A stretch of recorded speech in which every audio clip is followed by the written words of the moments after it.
So shalom, salama, siemi, shalom. Greeting my Israelite brothers and sisters from around the globe. So I'm going to give you all a few minutes to come on in here and and introduce yourself. Where you're checking in from around the globe, because um, we had an interesting one. We had an interesting one. So as you all are coming on in here, Shalom Salama, Second Exodus, Salama, Sister Nitz, Kenneth Wilkinson, Darnell Blackshear, Susan Gibney.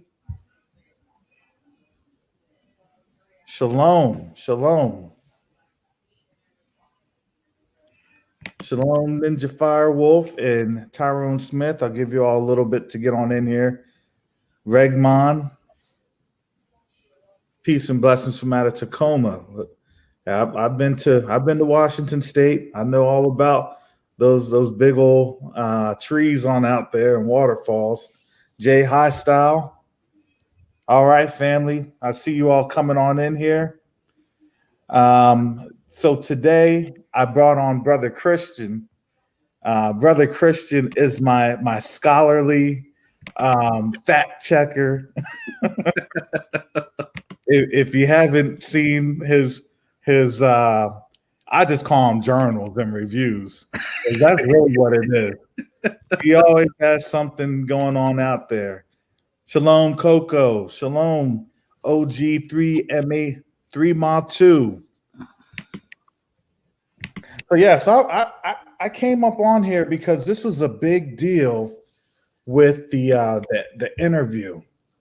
And so with before I get started, I'm gonna say thank you to Sista E for the interview with Pastor Kelly, Maury William Brown, and the guests that are our Lemba family from out of Africa, Kohan Hamadishe.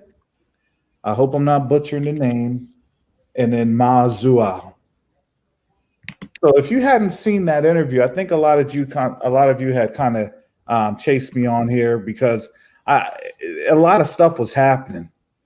It was a lot of fire going on in that interview, and I don't think a lot of us kind of understood the perspective of what was happening during that interview. And here's the thing: when I was in the live, y'all had some great questions, and I know being respective of the time because I know that I believe where he's on at, I believe that Zimbabwe is about 6 hours ahead.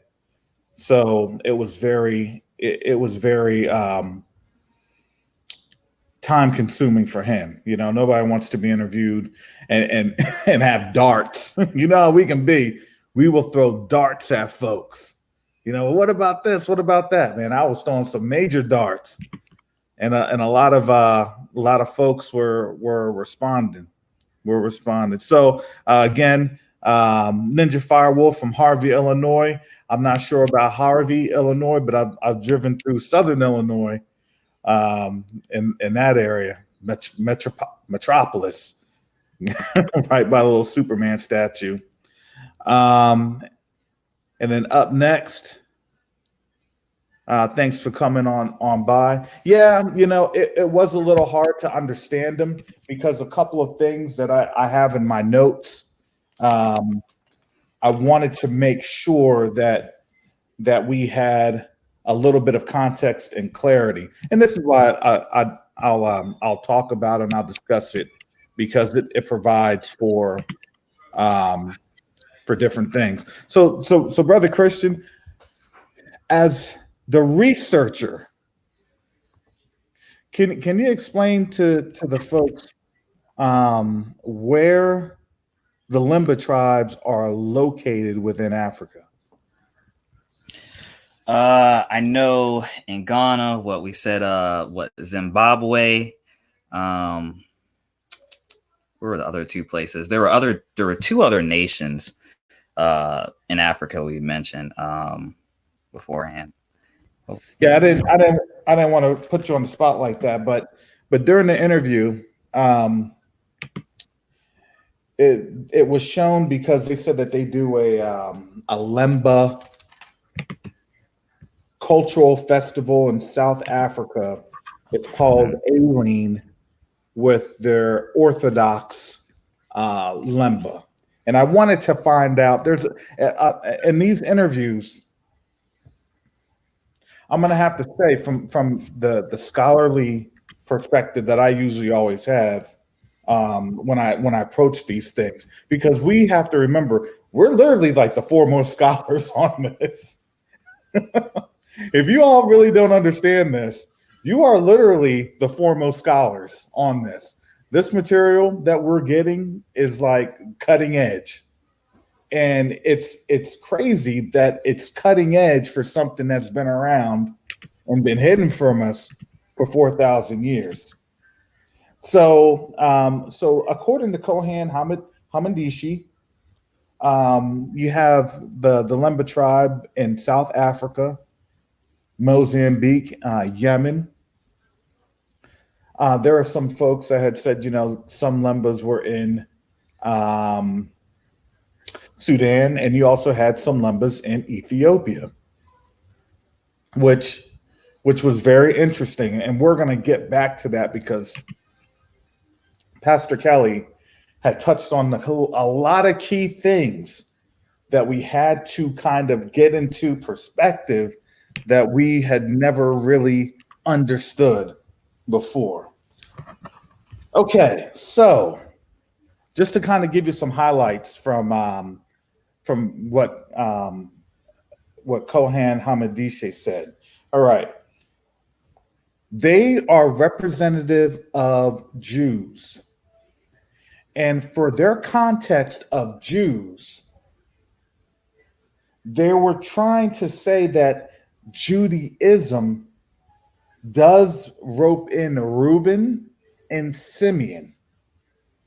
And so that was very interesting. And this is a question I'm going to pose to Brother Christian, because that kind of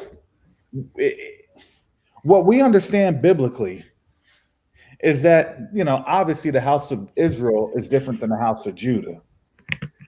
So, Christian, what would you take on that? What do you think about that? It's interesting. I hadn't actually heard of that perspective before. That's how they view it, or that's one perspective of looking at it. I would go through, I guess, like, since we are on this point, I think it's important to go through and keep in mind that Judaism being a tradition and a faith system, that, oh man, that's just a couple of different ways this can be taken. I think at the core, it gets down to the bloodline, right? Mm-hmm. Because I know there are Lembas where they don't practice Judaism, but they're Israel because of the bloodline, Yeah.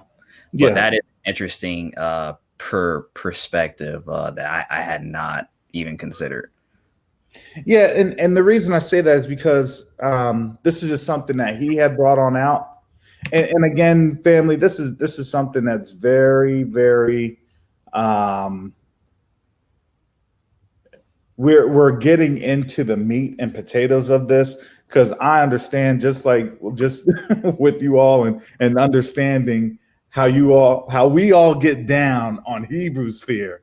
I'm just bringing this voice to the conversation, because trust me, this thing's going to be buzzing for a while, because we have to really get a firm grasp on this, because honestly, it takes me a good 24 hours to let something like this sink in, because of how momentous this was. And so here's what um, Kohan Hamadinsheh had said. And I'm going to go with Kohan for short just because I don't want to butcher the last name. So Kohan had actually stated that the Jewish life is something that we all need to get back to. So he had affirmed that we, as African Americans, we that have done our DNA test, most of us have had our DNA test. Family members, siblings, they've had DNA tests, and they'll show some sort of a Lemba um, derivative on there because we have migrated and we have had the migratory patterns that support that. And so we really didn't understand how much those things meant in our DNA because we had always been told that, well, this is just what you're seeing, and that's kind of what you're looking at.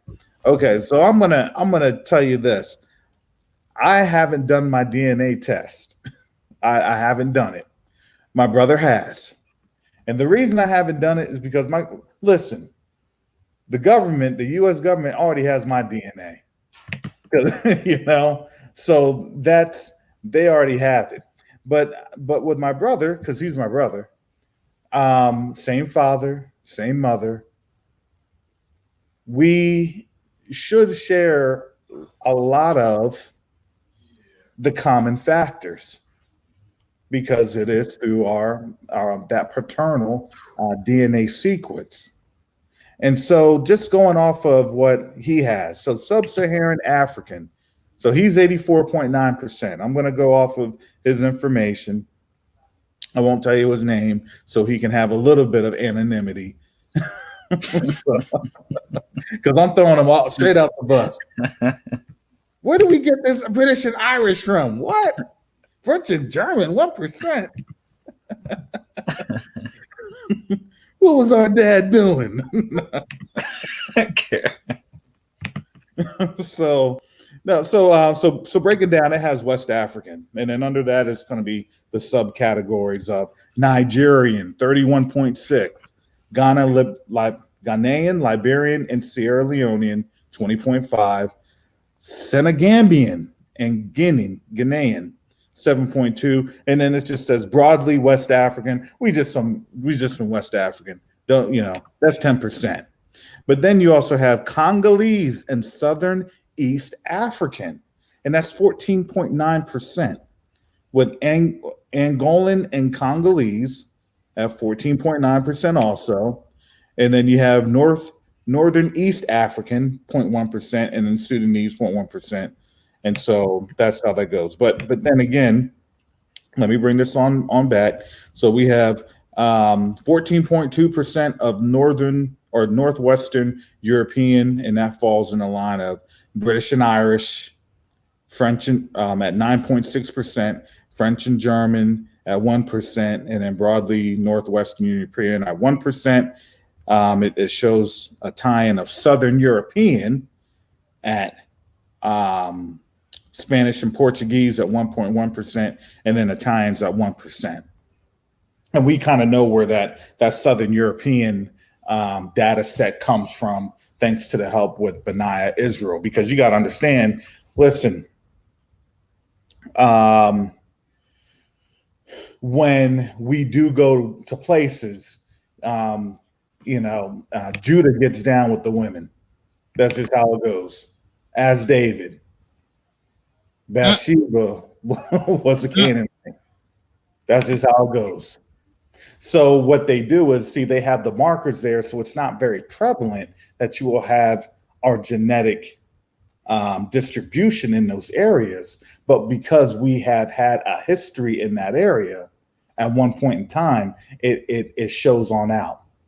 And then we can ascertain from just off of my family's makeup, and I've already known in the bloodline of where my dad had grown up, was born, and that was Southeast Virginia, Hampton Roads area, um, we already knew that we had a great grandfather that was white, and so that was so you can kind of start piecing together the DNA structures.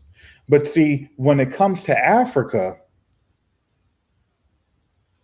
it says that right now, we're just kind of broad, and so the problem is, um, these are kind of the issues that we have. But I liked the fact that Cohan had said, listen, if you're Lemba, which according to other DNA tests, that's not his isn't the only one. There's plenty of them. We have Lemba in our DNA. We're of Israel. We've had the historical, the genetic, and now we have the oral. And that becomes a big deal. And so I wanted to kind of go over. I know a lot of us have I know a lot of us, we asked that question, and we wanted to have that question asked. So why now? You see what I'm saying? Why now?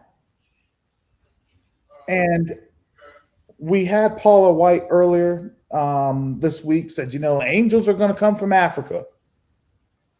And I had joked in the discussion. I said, look, what Paula White had prayed about, she didn't realize that the prayers had been answered, but it wasn't necessarily the way that most evangelicals wanted it to have answered.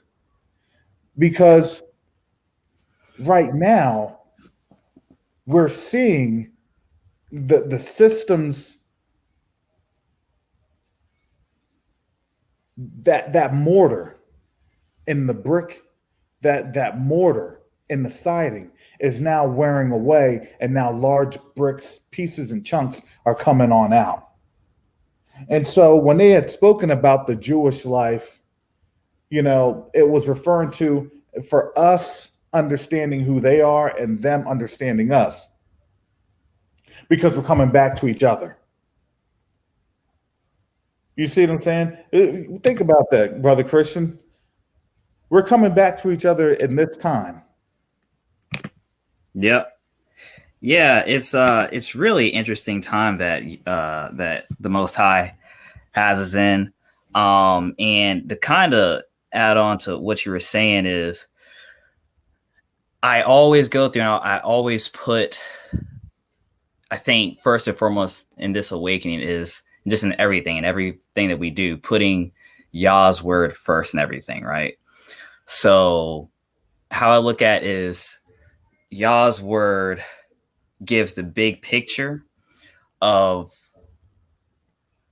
Israel, who Israel is, and how he would go through and scatter Israel, and specifically Judah to the four corners. And then history, oral tradition, and genetics fills in the details.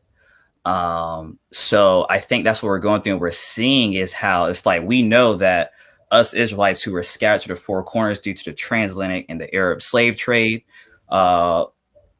we know that we're Judah because of Isaiah 11 through 12, specifically saying Judah shall be dispersed to the four corners. So, and it's really interesting, actually, when you even get through, like, I remember going through and just seeing different interviews in which people, whether they're Israelite or one of our Gentile brothers and sisters, where they said they first found out, it's like, oh, snap, by going through and reading Deuteronomy 28:68 or seeing Isaiah 11 through 12 saying, oh, snap, I know who Israelites are. They were taken into the transatlantic and the Arab slave trades on ships. I know who Judah is.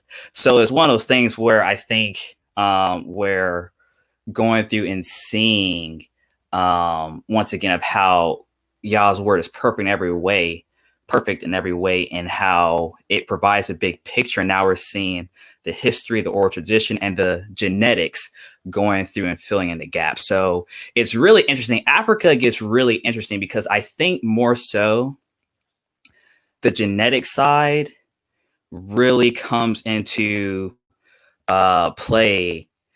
I think more so in Africa, because that's the thing, like we know that us who were sent into exactly the Atlantic trade war and the Arab trade war, we know we're Judah because of scripture, always putting God's word first. We know that because of scripture. So then when you're going through and backtracking, okay, going into the history and oral tradition genetics, I think that's when the details really become more a heavier emphasis gets put onto the details when you get back into Africa, because there's so many different people groups in Africa, if that makes sense. So in a way, I think it's easier to go through and identify Judah because we've literally been dispersed to the four corners. We know that we're Judah. But then going back, now we're going through and we're starting to see the details of in Africa, who all is who in Africa, if that makes sense. Yeah, that does. And I'm gonna tell you, just as we're getting into the meat right now, if you heard, it was around the 57th minute of that interview, Cohen had talked about the Ashkenaz, stating the percentages. They were saying 1.5%, 26%, 70%. Shout out to the person I was in the chat, and they said, where were they getting those percentages? Where are those baselines coming from? Because here's the problem: you have to have a good independent variable in order to get to that statistical modeling. So where's that modeling coming from? And Cohen had said this. Cohen had said this. He said that when they found out that the percentage kept going up and increasing, he asked for a copy of the DNA test that they did, that the Ashkenazi did on him. They asked for that DNA test.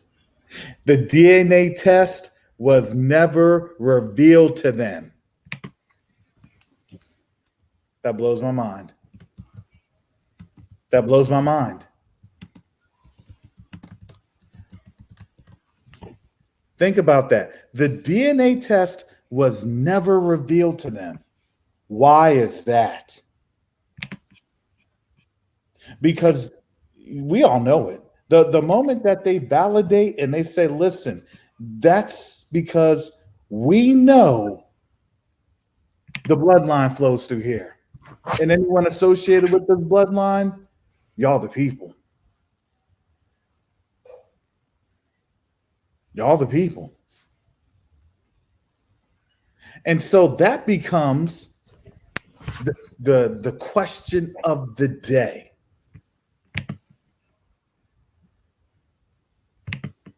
And that question of the day was, why are they hiding it? And so if you noticed, when this thing was first going on, the Ashkenazim were going down, they were interviewing them, and they were saying, look, we want to have you all do the Judaism based off of the Talmud. They were trying to explain to him what Judaism is. And if you saw that interview and you listened to Cohen, he said, how are they going to teach us what Judaism is when this is something we've been studying for over 2,600 years? He said that they had their start in in Ezra chapters 9 and 10, when it was saying, look, you got to put away those strange women.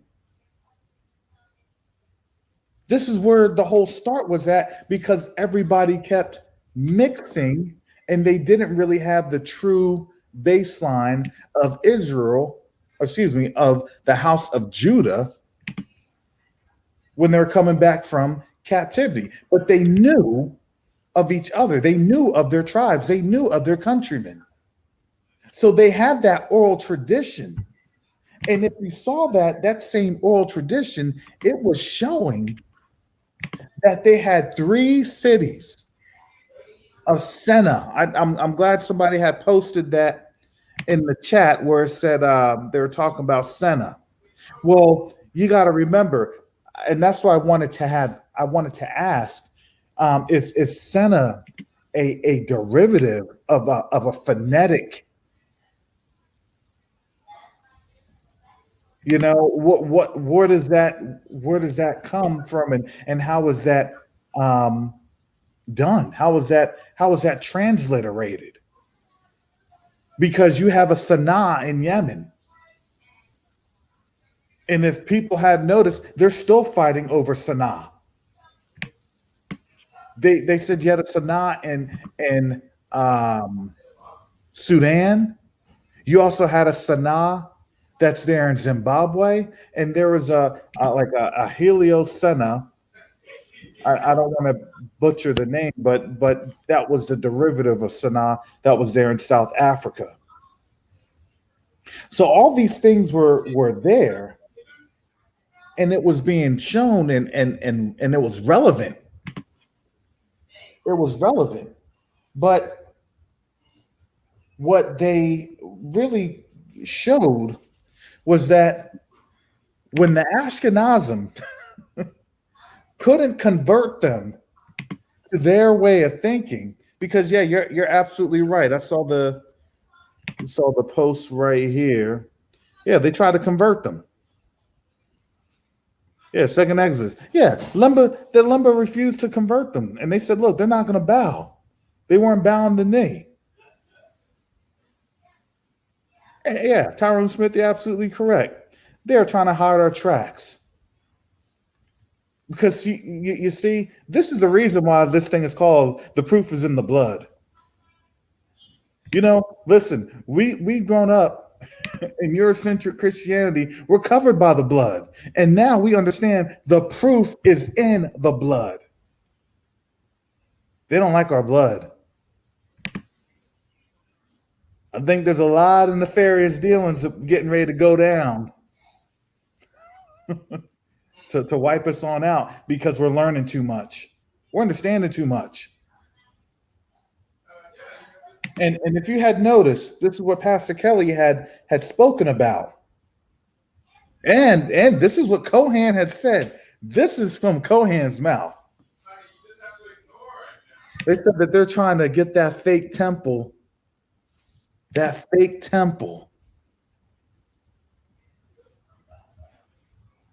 built.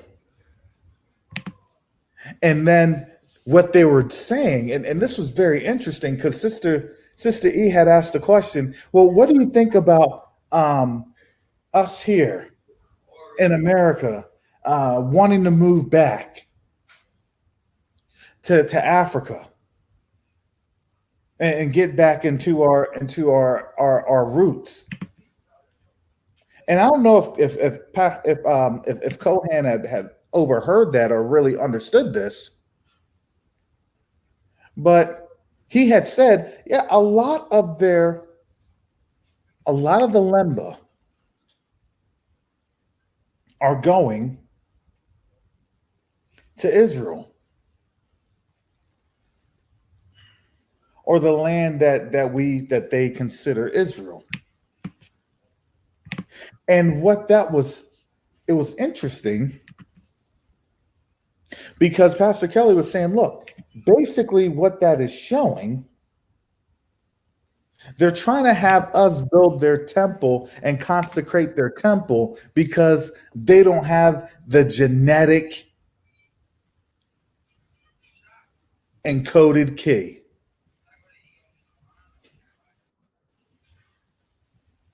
Well, if they're the people, why does it matter?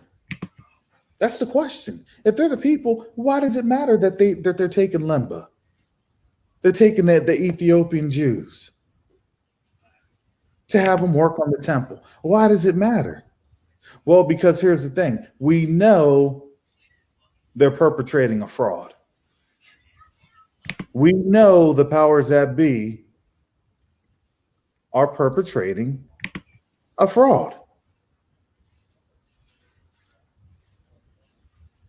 And so, because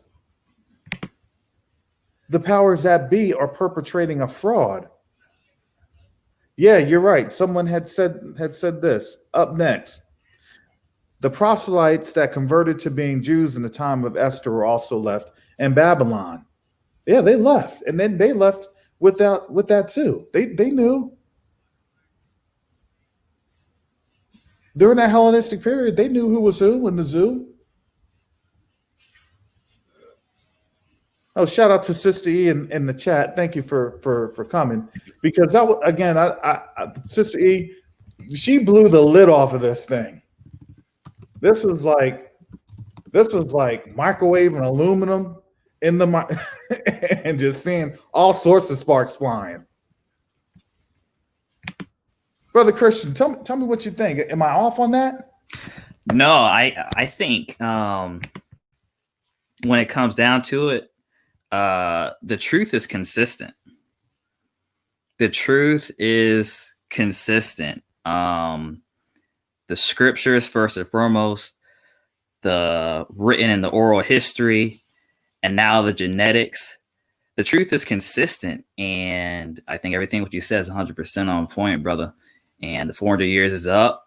And we're seeing Yah's hand move in ways in which we haven't seen before. It's really interesting. It's almost like, you know, I'm a big superhero comic book fan. So it's kind of like, in a sense, I feel like the Avengers or the Justice League are starting to go through and unite. It's like we're starting to see Yah go through and unite us in more ways. Like even when it comes to, for example, the epic Israelite bills that Brother Dante, what he's been doing and how he's been going through interviewing, you know, Boom Church and Pastor Kelly. Thoughts Cameron Action is coming up, and now with Sista E reaching out to our Israelite brothers and sisters over in Africa, we're starting to see the dry bones come together even more on a whole new level. It's like he's ramping things up on a whole new level, and the Avengers is coming together in a sense, if that makes sense. It does. It does. And you know, I had a question in the chat, and I said, in the past, have they been threatened in any way to where they have not been able to explain this truth? Is it now that everything has been so exposed that they're now comfortable with this? Because these are some things that we have to understand in terms of the relevance of why we're seeing what we're seeing. And I'm not saying that the Most High works in a manner of confusion. No, he doesn't. No, he doesn't. Because I even had said this earlier. I said, think about this. The Most High, he woke us up. When he woke us up, he was telling us who we are. So we're reading about who we are. Then guess what? Then we had DNA about who we are. And then we had the history about who we are with Brother Benai Israel. And now we're speaking to our family. Doesn't it sound like somebody that just found out that they got adopted, got the DNA results? All right, well, let me find out where they're located at. Oh, that's such and such, a distant cousin. Okay, well, let me call them. We're coming together, family. We're coming together.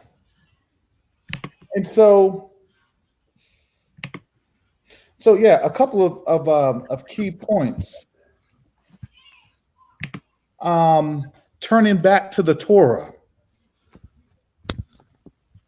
And he was saying as soon as we turn back to the Torah, that's when the Messiah will come back.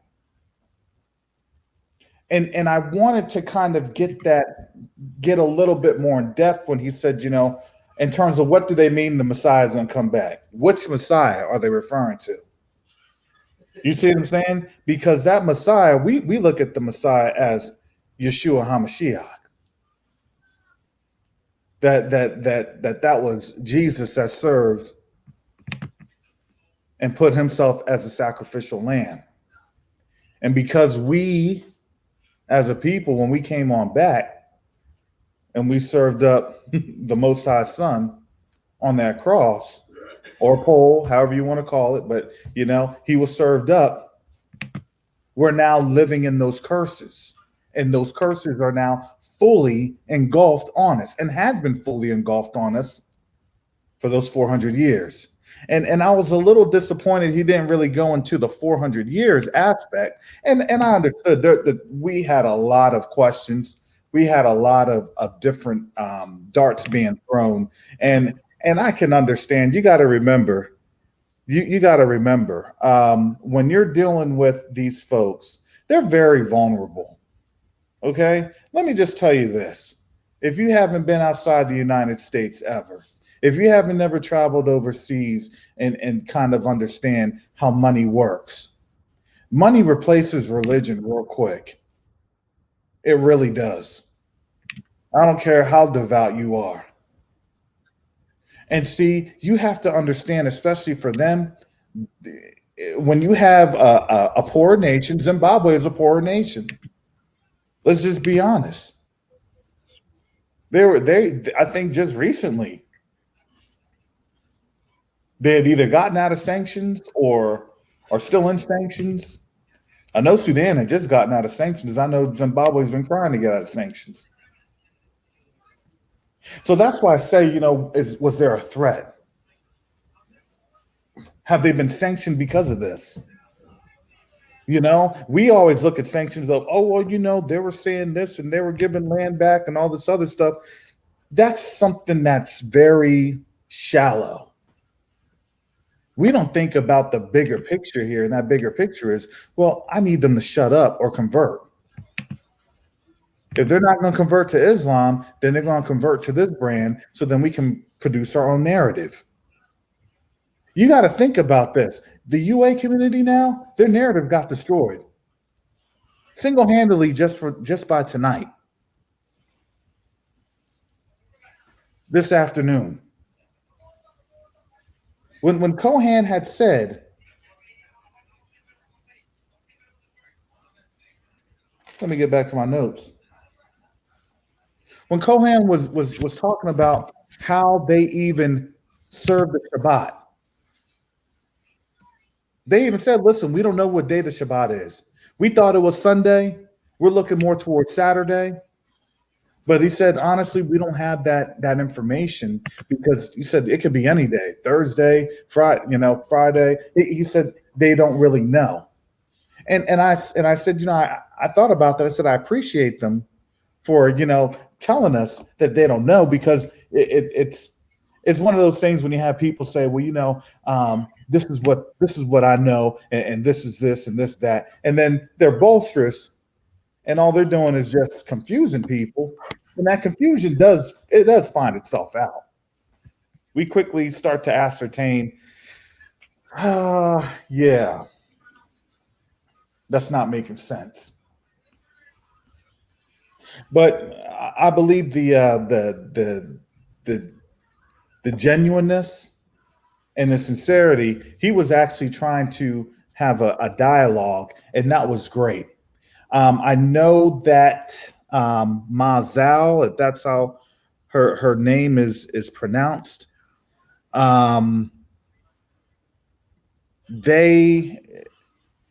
she really didn't add the context that I kind of was expecting. I wanted to kind of hear a little bit more about her context of being a Lemba here in America, and actually kind of seeing them face to face, and getting that understanding of, you know, it's a regular looking black person. It looks like your grandfather, your grandmother, your uncle, your aunt, brother, sister, wife, husband, son, daughter. I wanted to kind of get that. I wanted to kind of get that perspective, because I think that that's a lot of the things that we need to actually have a reporter on the ground. Okay, for our lack of of being a social media black news network, quote unquote. You know, we don't have those resources. And honestly, I think rightfully so. I believe that the Most High didn't want us to have these resources, because guess what you do more with? You do more with less. You have to be more innovative. You get too much, guess what? You're not hungry. You got to get fed a little bit of scraps to stay hungry. And I know that this is what the Most High is doing right now. You got to get a little bit of scraps. You got to keep that hunger. You got to keep that fire. And so, with that, I want to kind of go back to not just Israelites turning to the Torah, but I want to go back to when we're saying, you know, the DNA, the heritage, and the third temple.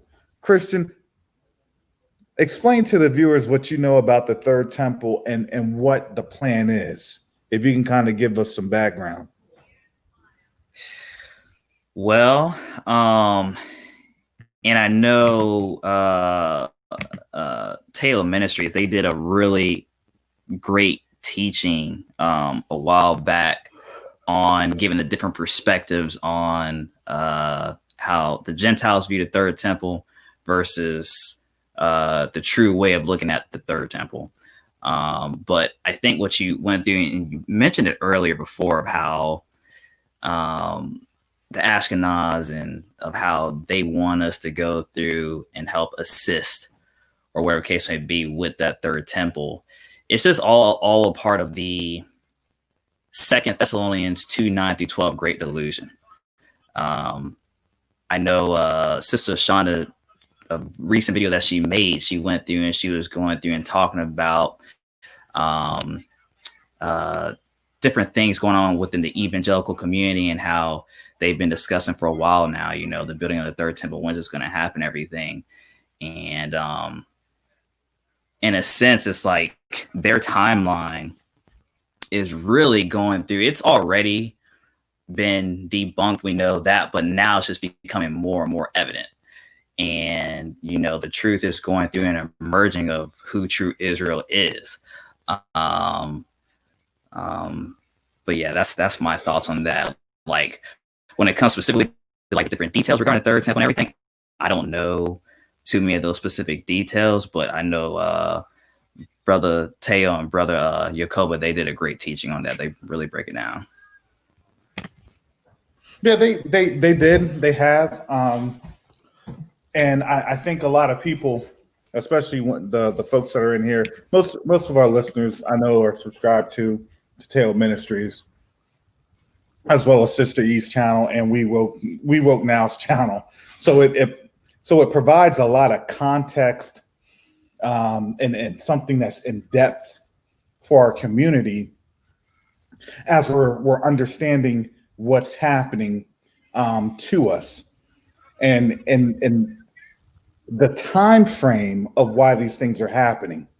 And again, I wish we could have gotten a little bit more into what their perspective was of 400 years, but that will be for a different time, because I think we already kind of know what we are seeing and why we're seeing it. But the temple aspect is something a little different because we didn't really understand. 2 weeks ago, 2 or 3 weeks ago, it was saying, and this was, I believe, in the Wall Street Journal. They're trying to have more Jews, more Ethiopian Jews, go to Israel. And then it's like, well, didn't they just kick out all these Ethiopian Jews? A couple, like a year or so ago. So it's like, so what's happening? What are they doing?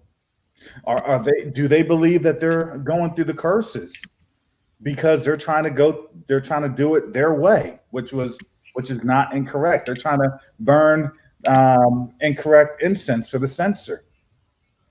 Is that something that Israel's cognizant of, and that's why they're doing it. This is why they're trying to basically do the history or do what they can to revise, the revision, because is this something that they were able to get away with this before? Now that 400 years is over, has their planning been messed up? These are the things that we have to really talk about and consider, because I believe that they're kind of on that stumbling block, and now are they breaking on that stumbling block? And I think we already kind of knew this. Look, this third temple is never going to be established, not in our captivity. We kind of already knew that. But I look at it right now. I never see the coincidences. My thing is, if this is going to be revealed right now, in Revelation, when something breaks out in the spiritual and in the natural, that always precedes some sort of a disaster. You see what I'm saying, Christian? Think about that. Every time something big has been brought out in our community, there's always been some sort of a natural disaster that takes hold. What do you think, Christian? I think you're 100% on point, and what comes to mind is Acts 5:39, and how that verse basically just summarizes and says, hey, like, acts of God, moves of God can't be stopped. And to those who do try and go against moves of God, it serves as a warning. So this awakening. It's been prophesied. It's all in the scripture. It's biblical in every way, and it's a move of God. And it's just getting bigger and bigger and bigger. And we're just seeing Yah's hand just move and everything. Like I said before, the truth is consistent. Scripture, first and foremost, written in oral history, and now genetics. The truth is consistent. And it's a Acts 5:39. Yeah, this is what Second Exodus said. He had said, Cohen said the language is so sacred that even most Lemba don't know how to speak it. And I know that a couple years ago, Teo had brought on Teo Ministries put on out the video of the Iberi or Iberi folks in Somalia. And with that said, again, a lot of us had that question is, okay, if we had basically spread on out to these countries, I wanted to know from Cohen's mouth, Cohen's lips, do they know where the true location of Jerusalem is at? I don't know what was said behind the scenes. I don't know what the probing questions, the limits of the probing questions, because these are some things that we're still trying to ascertain. And I still remember 2 weeks ago, or 2 or 3 weeks ago, the University of Toronto and a Jewish university in Israel, they went to the Kalahari Desert. They went to Kalahari Desert to quote unquote, look for artifacts related to Judaism. But it's interesting that they went to the Kalahari Desert, and we've been saying stuff about the Kalahari Desert, and obviously by the end of the day, it makes us question. At the end of the day, how much do they listen to us? Think about this. If you're starting to wake up, if you're starting to kind of put these pieces together because the Most High is allowing the spiritual awakening to go on. They've only been awakened they are only there because they are there in a physical capacity, because they've taken without really the Most High's blessing. Think about that. The Most High never really blessed them with our birthright. He just kept the birthright away from us. So they're just operating in a level of, I wouldn't say deceit or contempt, but they're not really operating in the full power and authority that we would operate in, given our birthright. You see what I'm saying? Given our position as a people. So see, they were able to do so much, but they can't do it all, just like what they were trying to do with this third temple. So then my question is, I wonder how much they have seen us, how much they are in the backgrounds, because I know that there are a couple trolls that were there on Sister E's channel, because they know they had the troll very hard, because whenever we expose the truth, I remember when I was on with Teo a couple of weeks ago, and those trolls just came on in there. They just came in trying to ransack, because it was about, like, come on, is there even a question of who we are? And I believe, yeah, we have established who we are. We've established that narrative. Listen, if you're listening to my voice, we have established that narrative. Like I told you, that the narrative's been established. Now, because these cold hard facts are coming on out, now people have to start making decisions. This is decision time.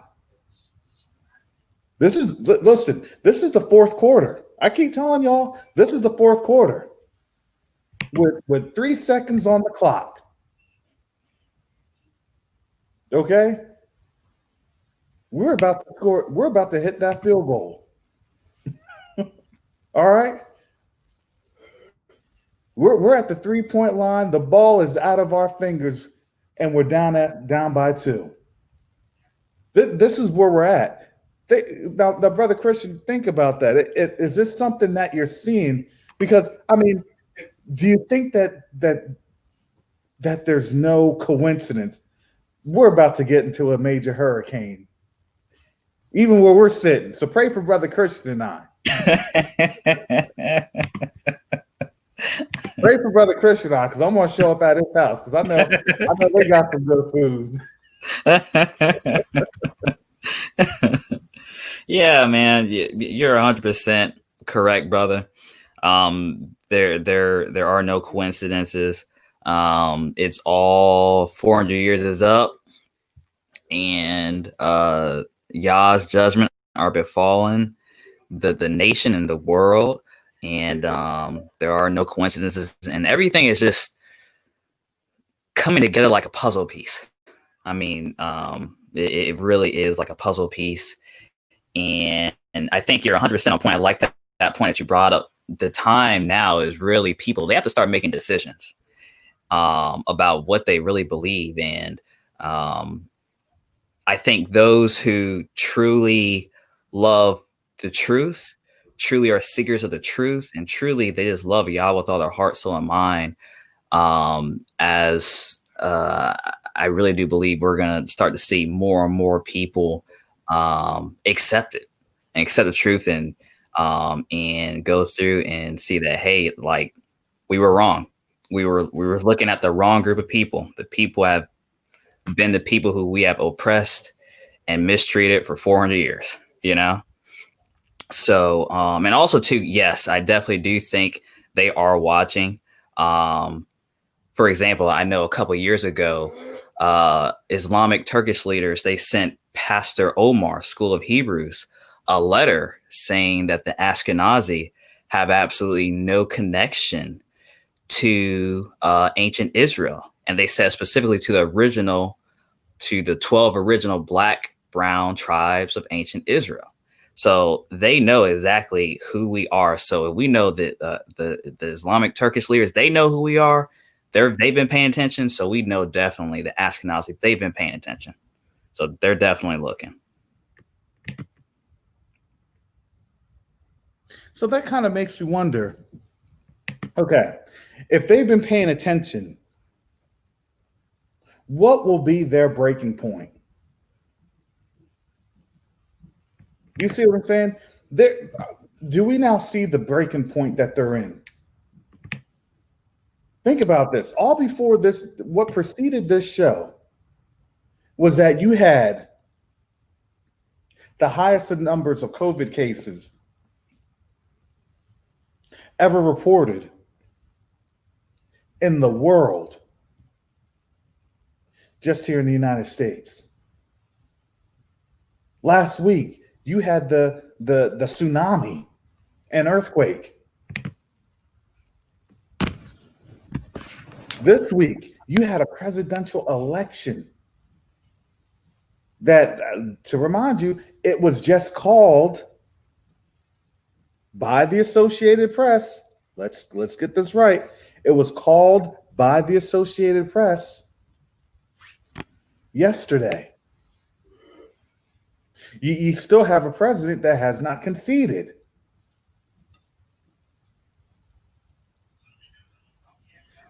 And the thing is,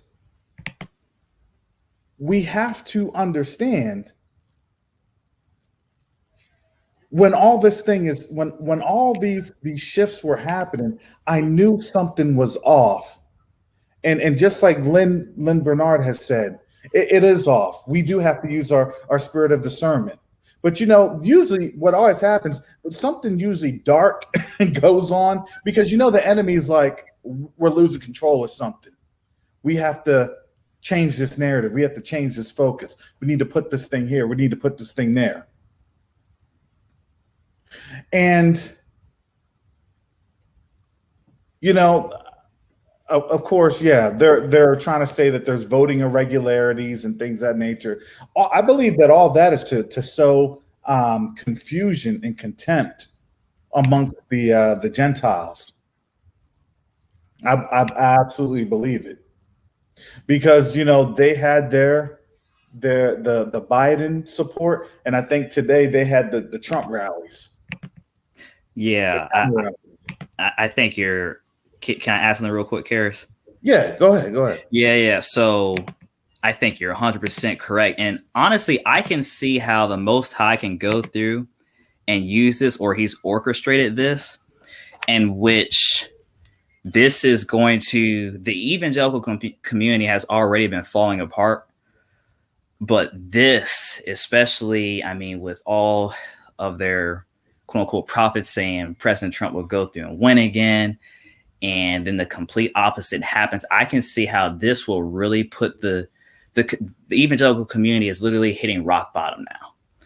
And this goes back to your point of now is a time for people to really start making hardcore decisions, because now I think what we're going to go through and see is some of them, maybe not all, only God knows how many, but some of them, they're going to start going through and questioning. It's like, you know what? There's something else going on here. And I wouldn't be surprised if some of them, if they haven't already heard of it, if they haven't already looked into it, maybe the Most High can just go through and drop, a video about the awakening.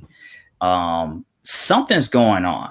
So I can see how even, so I can really just go through and see of how them hitting rock bottom is going to force some of them or encourage some of them to go through and rethink what they thought they knew.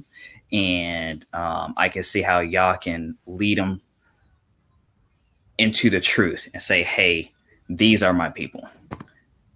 And, tell them the truth that Israel is indeed a black people, and that quote unquote African Americans and Afro Latinos and blacks, Negroes who have been scattered to the four corners due to slave trade, as the Bible talks about, they are Israel, specifically Judah. So I can definitely see how this, really is going to put the evangelical community into a tight niche, and how some of them, they're definitely going to go through and rethink what they thought they knew. And those who really love the truth, those who really love Yah, they're going to accept it. And then some of them won't. We know, unfortunately, some people, they have legit been marked off for destruction. Proverbs 16:4 talks about this. Romans 9:22 talks about this. But some of them, I really do think, are going to change. And some of you may have seen in Hebrew Spirit that prayer request that I posted, going through and praying that Yah goes through and wakes up certain Gentile brethren and sister up, either in the evangelical community, because like when they do awaken, especially those with some influence or those with some backing, that will go through and help spread the awakening. But more importantly, we know the second Exodus is coming up soon, and Yah's perfect timing. When, we don't know, but we know it's coming up. And we know there's going to be Gentiles who choose to cleave to us. So how I look at it is, this is also about saving lives as well, And so Gentile ministers going through, and they are going through and telling the truth, that could potentially help to save more lives, because then that would mean more of our Gentile brother and sister, instead of believing a lie, they're walking in the truth now. And then when Yah does get us up out of our captivities, they won't stay here in Babylon and suffer the judgments. So Christian, I hear what you're saying. And I looked at that protest yesterday, or excuse me, not the protest, the celebrations yesterday. And there's a lot of us on out there that's very, very asleep. But in the scriptures, it actually does say, we're going to be getting on out of here crying, asking which way is it to Zion. And I look at it like this. Think about this. If we're going to be on up out of here crying, asking which way to Zion, does that mean that means that we're not going to be able to stay here? Yep. That means that they're going to kick us on out. That's what that means. And then what happens when we get kicked on out? They go through the ultimate judgment. You have the periods of judgment up until, look, the day of the Lord. That's when the Most High says, I'm enacting my judgment. I look at it like this. Now all the facts have been presented. Just like I have Sean's comment on up here, 70% versus 1.5%. And less. That's 1.5% and less. And of course, this is what Cohen was stating. It went from 1.5% to 26% to 70%. And then they couldn't provide the genetic test. They couldn't provide the DNA testing. That's, for me, I think that's atrocious. That's hideous. And the funny thing, if you heard Cohen said, I'm bringing this out to you all so you can fight for our behalf, so we can get our test.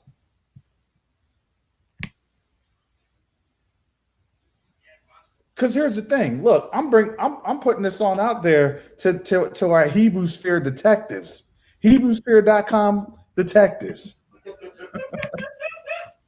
Pretty soon we're gonna have an app.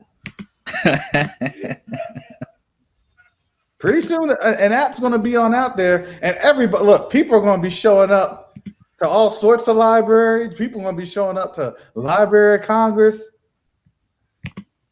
They're going to be showing up in places. Look, just don't get arrested. Just don't get shot and killed. They're going to say a black man, a black woman who was part of Hebrews.com be lying on us. Hebrews.com is part of a black identity extremism with a couple of brainwashed white people. No, you didn't.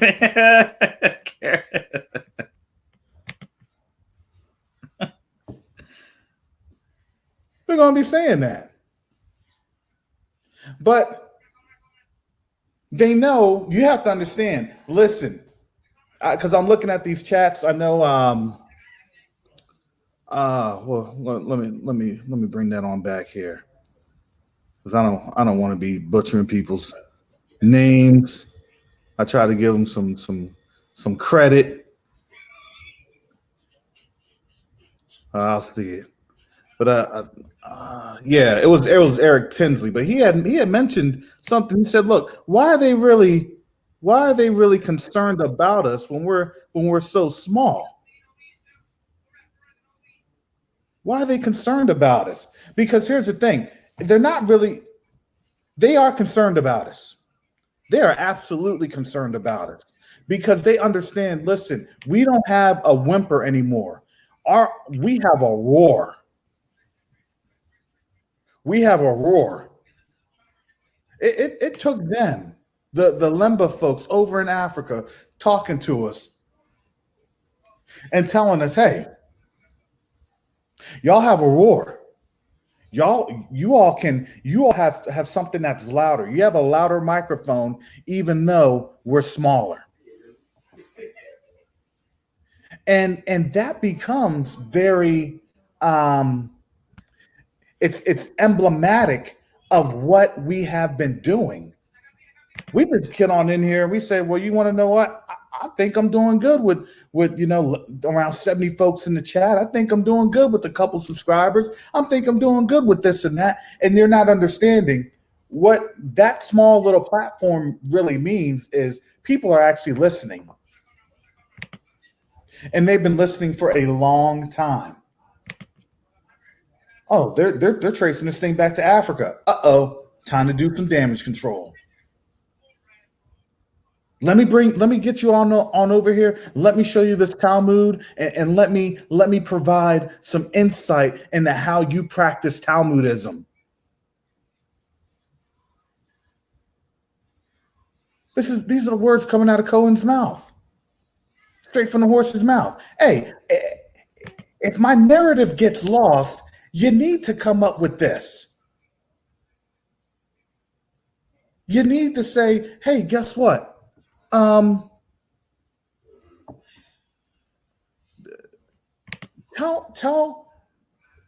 them we'll give you money for adopting the Talmud. And they're just like, no. Cohen was adamant about that. He said, look, we're not going to bow that knee to bow. Not happening. We did that once before, and this is where we ended up. I wish he would have gone in terms of the 400-year period, but also in the context of the transatlantic slave trade. Could it have been? Could it have been while we were getting snatched up, they went deeper into the jungle? I mean, these are the questions that we needed to ask.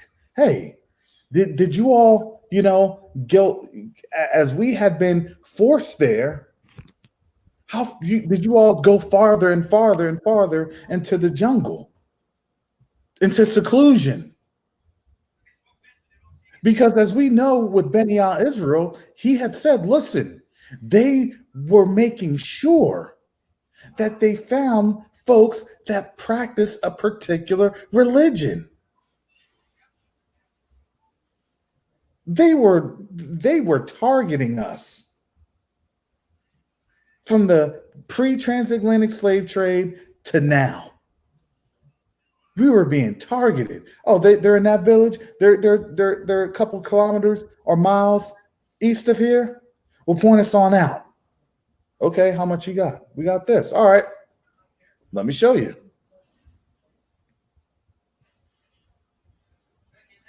They knew who to get, family. They knew exactly who to get. And so, with that said, I honestly, the brother should have just we should have just had those questions flowing to him. Look, he's just gonna he would just have to do a question and answer seminar, web seminar, because we would all have questions for days. And it's legitimate. It's absolutely legitimate.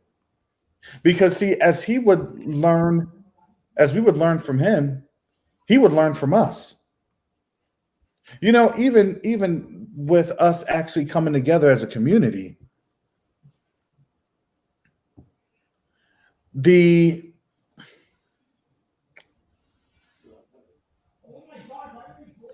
Most High has allowed us to talk to each other. I don't know how many folks I'm talking to in Africa on Hebrew Sphere or on YouTube in the comment section. This thing is worldwide. It's global. They know it's a global phenomenon. If they could shut down the internet, they would have done so. They absolutely would have done so. Because of the fact that it's so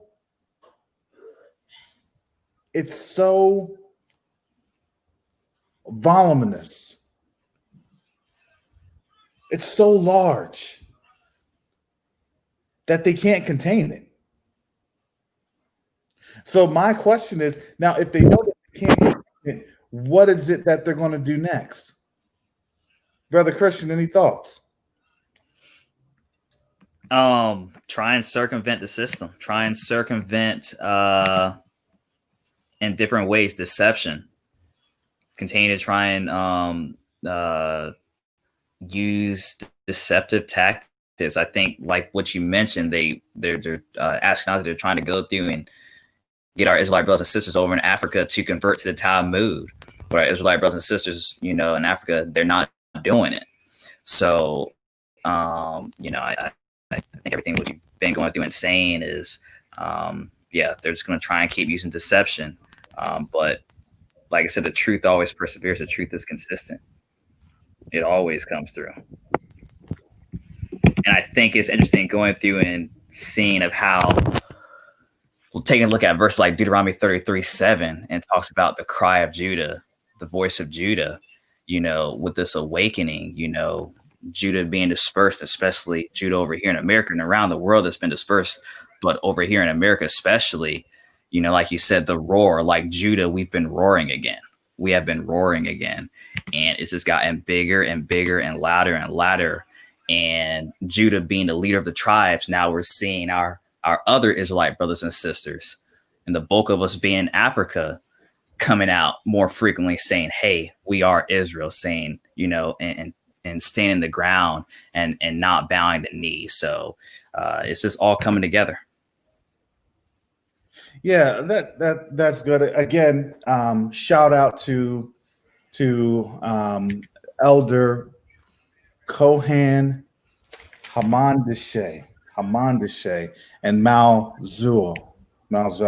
I probably am not pronouncing that correctly, but again, I appreciate them coming on to Sister E's channel, because again, that was very, it was very telling, and it was very telling in a timely scenario. It's a timely situation. One of the things that really did stick with me, with the Jewish, life, quote unquote, the Eurocentric perspective, is why do they continue to say those words as or use the nomenclature the wording, the title of Jewish. You know, and that really does bother me because, you know, it's like saying, well, we know that we're African, but we're going to try and accommodate. We're going to try and accommodate the Eurocentric view. You know, and I'm not. Please, please, please do not take it into a context to where I'm demonizing them or any other demeaning. But I kind of want to understand that. Are they using that in terms of, well, this is something that they'll recognize, so we'll just kind of go from there, you know, or you know, is that something that they still, hey, well, for us, we need to get money for Lembas. You know, we need to get money, so we need to kind of keep with the title because it's a money making title. Because we're the actual people, and we'll just kind of, you know, play their little game, you know, dance their little dance, and we'll kind of keep on with the keep on, you know.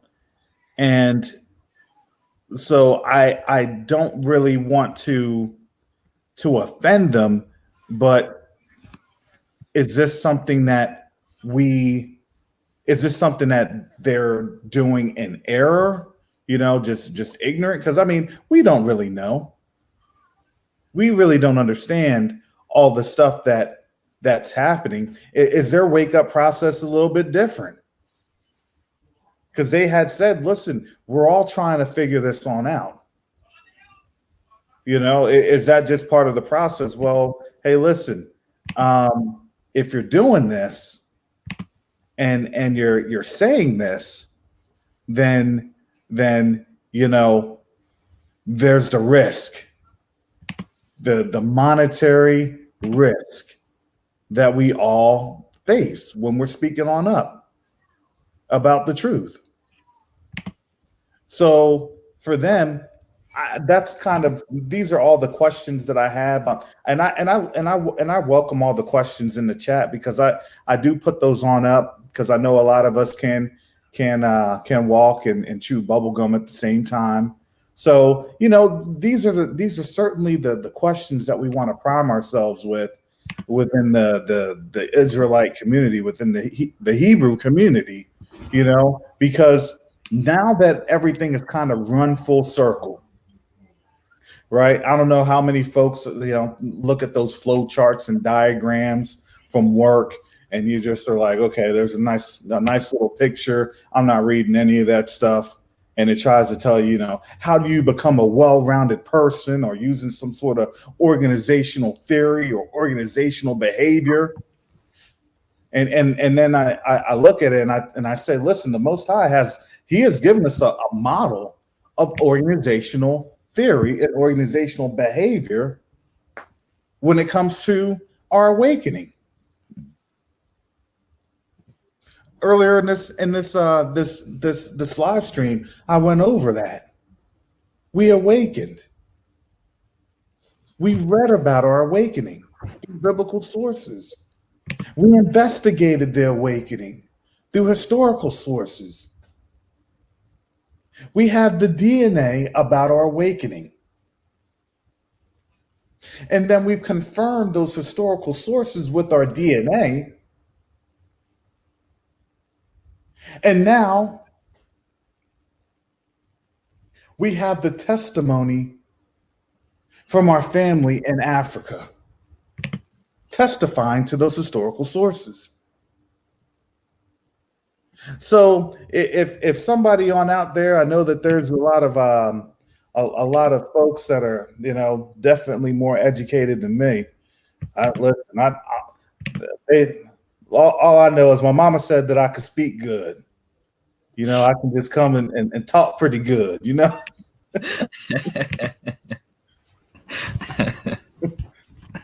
Mama said I was going to be something in life, because she said, boy, you can speak good.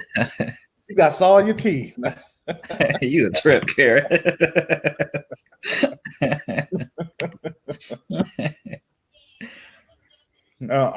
I'm sorry. I do like to keep it light on these live streams because when Brother Christian and I when we talk, when Brother Christian and I we talk, Brother Christian's like, what is that mess that comes out your head? Christian, I said, you're gonna have to pray for me because I said I don't even know sometimes.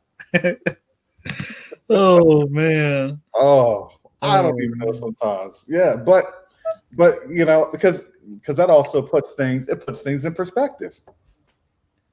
You know, because listen, we have to engage with each other. Look, I don't engage in the camps, but here's the thing: the camps need to know this information. Because just like in the chat, one of the folks in the chat in Sista E's live stream said, "Look, hopefully this will finally, you know, get the camps out of that 12 charts mess, 12 tribes chart mess. You know, where it's like Filipinos and you know, Caribbean, all this other mess, all this nonsense." Because if you know who we are, you know that we're Judah spread throughout the four corners of the earth. So it doesn't really matter who's who in the zoo throughout the world because we're spread throughout. If they're Afro-Filipinos, if they're Afro-New Zealanders, if they're Afro-Australian, if they're Afro-Indonesians, they'll say, yeah, we got here about 800 years ago. We got here about 600 years ago. They'll tell you okay, this is what we thought. This is what's been presumed. This was in our history. And they'll have the same type of history. Yeah, but we just been on the bottom of the bottom for so long. Because just think about this. We thought up until about 2010, 2011, man, we're just a cursed people in this place. We're just a cursed people. How did we get here? Okay, and let me read this. So the Most High said, did the Kohen say that they left from when they went to Yemen? No. So basically, what Kohen was saying, and this was something that definitely needed to have clarity.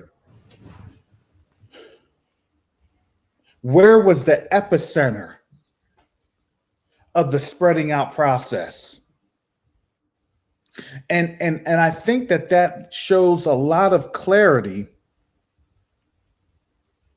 because he was showing everywhere else in Mozambique, Yemen,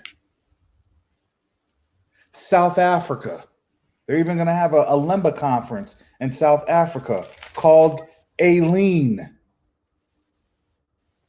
And I think if someone is gracious enough to let us know when that conference is tentatively scheduled, that would definitely be something to look at. That would definitely be something to look at. So all this stuff, it really ties together. If they're going to show where the dispersal was, you usually, you know, it's a shotgun pattern. It's a bomb blast pattern. If something gets bombed, guess what? Pieces go flying everywhere. That's the same for people. Remember Katrina? I don't know if folks can remember Katrina. Katrina showed this. Folks will travel to Alaska. Man, forget this hurricane. I'm just gonna deal with snow, and that's it. I'm just gonna be a snowbird, or I'm gonna be an Eskimo for the rest of my life. So just imagine that. Now imagine when you get tossed on out of there. We see Syrian refugees still coming here. Well, at least up until 2017.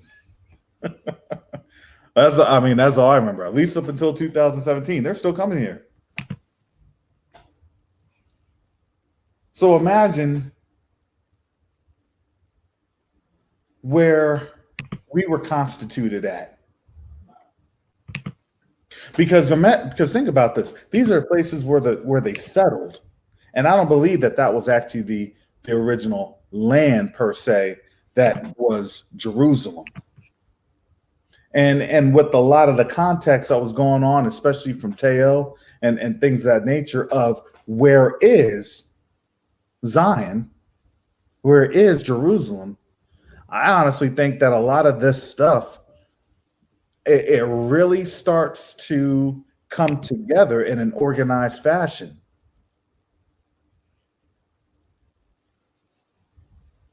And so when we're seeing that come together, I'm telling you, it's very, think about this. I don't think people understand this thing is more worldwide and more widespread than really the civil rights movement.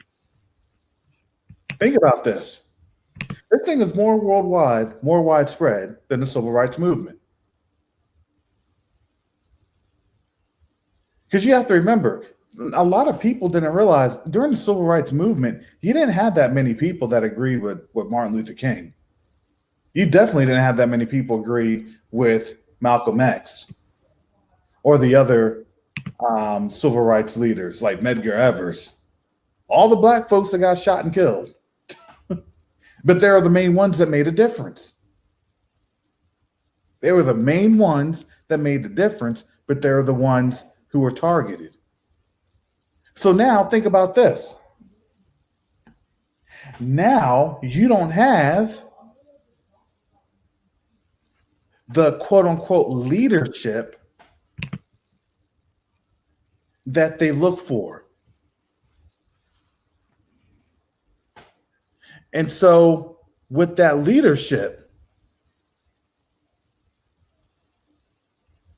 that becomes something even harder, because now you're just a bunch of ants and roaches. We know where the anthill leads, but we're not speaking on out. We just go to the scent and the flavor of the Most High. We're led by that flavor.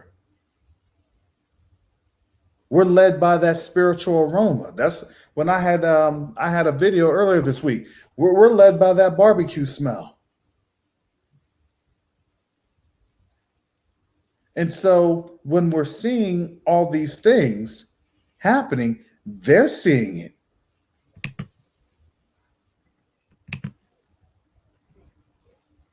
They're seeing it.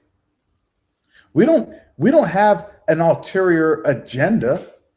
We're not trying to do anything else that's contrary to the word of the Most High. All we're doing is saying, look, we're the people. We're the people. What are you all going to do with it?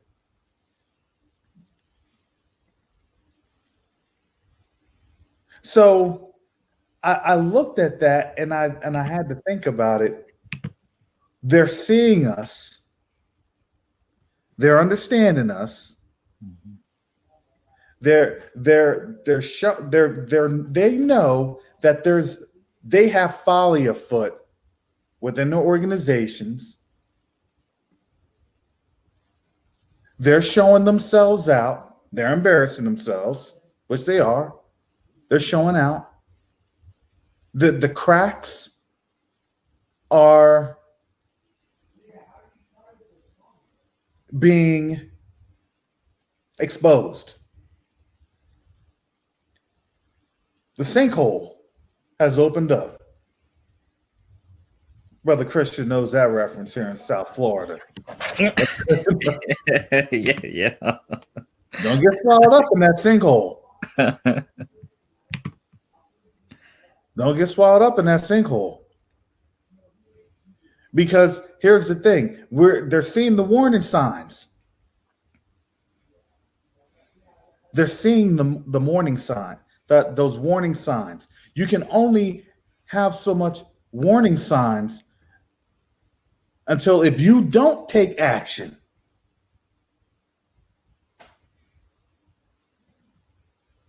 Listen, Brother Christian, if I fail to prepare for the hurricane, does that mean that hurricane's just going to go away? Nope. Nope. Nah, there ain't no hurricane coming. 400 years, it don't mean nothing. I don't care about that hurricane. Besides, a hurricane, it just goes away from Florida, don't it? I ain't gonna hit here. Shoot. Oh man. I'm not doing nothing. You a trip, man. I'm sitting down. You see that wind swirling? You see that wind swirling right now? I'm letting y'all know. It may be some difficulties uploading some videos. Oh man. You see that wind swirling? Oh, man. They be telling you on the news. You can watch the news if you want to or not. Still don't change the outcome, whether you want to watch it or not. Hey, something's getting ready to happen. Something's getting ready to kick off.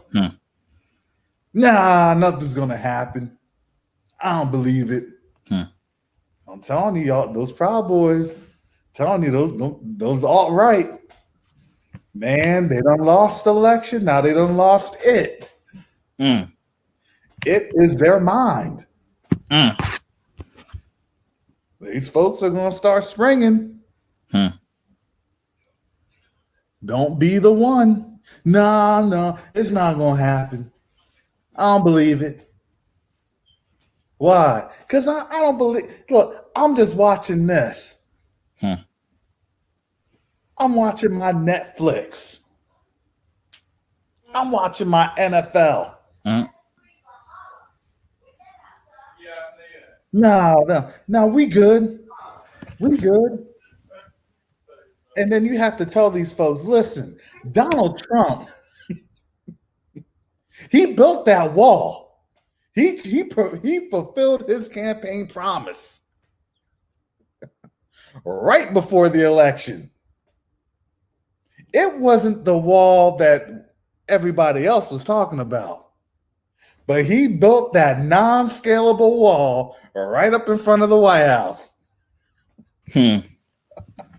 Try to get over that thing. There ain't listen. You a trip, Karis. Karis, you a trip, man. Listen, they ain't got no construction flaws and little kids scaling that wall like they be having down at the border. They be on top of that wall taking pictures, taking selfies like, this ain't nothing. Take a selfie if you want to. Get up on that wall if you want to. You're going to be coming down in the body bag. Now, I don't believe it. Now Trump is just doing this thing. He's just being Trump. Well, what does that mean? Yo. But you understand, look, we've just been so used to the complacency. The Most High has already told us complacency is over. Look, when the Most High speaks, he speaks. Yep. And he speaks to his people. He doesn't just speak to me. He doesn't just speak to Tail. He doesn't just speak to Pastor Kelly. He doesn't just speak to Pastor Brown. He doesn't just speak to Sister E or Shonda. Brother Robert, Brother Christian, myself. He speaks to all of us. Man, if you have an ear to hear, he's going to talk to you. Most I say, look, I put distractions in your way to limit you. You're getting limited. Why are you getting limited? Because I have to talk to you. I have to explain some things to you. I have to show you some things.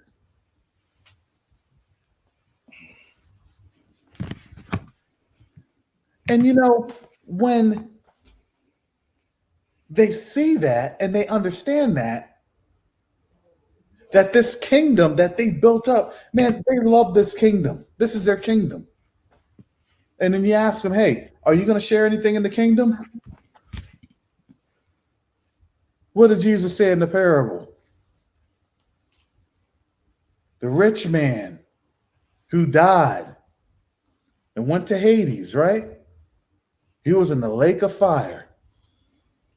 And he was asking the poor man who he always saw, hey, can I get a little sip?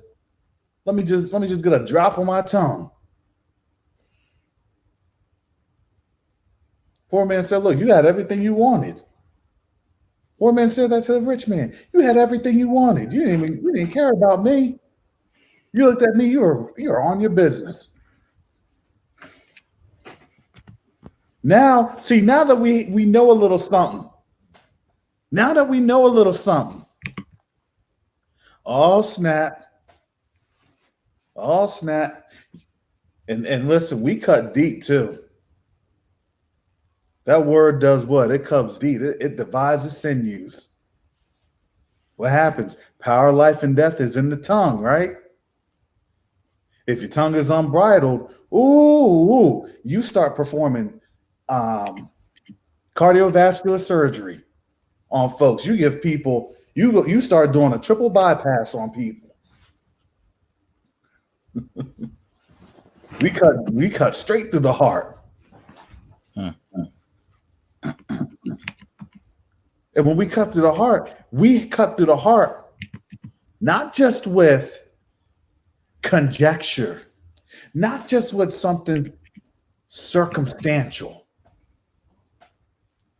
but man, we get that evidence. We going out there, instead of buying J's, we buy professional translators. And instead of getting polo, we're buying books at the library and showing inserts. That knowledge, that's greater than wealth. Because we're coming out of here with great wealth and substance. What do they always say? Look, I've seen that man, I've seen that woman, and they have like what? No substance or no character. Right? How many times have we worked with somebody, gone to school with somebody, and it's like, man, that person's so shallow. He's only like 6 inches deep. He's a puddle. He doesn't know anything. He doesn't want to know anything. He just you go around that person, your head starts to hurt when you listen to him because there's just nothing there. You're like, yeah, okay. I'll see you later. I'm not talking to him. Because why? Because he's got nothing to say to me. We've all been there. Man, imagine going to a barbershop and they just talk about stupid stuff. Just stupid stuff. Hey, well, you know what? I like my construction paper because my Crayola markers, they can wash off. My Crayola markers have scent. It's like, y'all are really talking about kindergarten stuff. Yeah, well, why not? Don't you like the glue? This glue now has sparkles.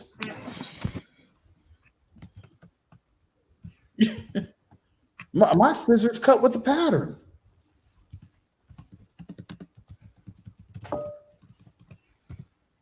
But when we look for substance, we're getting substance. The Most High has given us substance.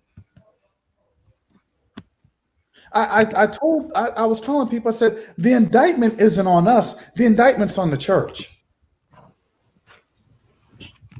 Because we woke up. We woke up. The church has to respond. No, we're not saying, okay, we're going to go into all sorts of occultic practices. We done talked to the Lembas. Hey, the Lembas is going to give us that recipe to cut them chickens, smear that blood, do whatever dance we need to do, sprinkle whatever, hyssop and water, use whatever goat. I done ordered my, oh.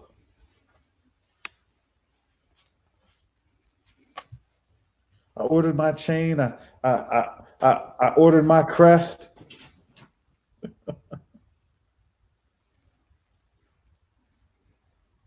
I ordered my ephod. So now I'm good, brother Christian. I got all of them. I want to be bling blinging. Be looking like that Jamaican cat from Marked for Death. You want to mess with me? I got the ephod. Give me all your money. You a trip, Karis. Oh boy, here it walk comes. Away.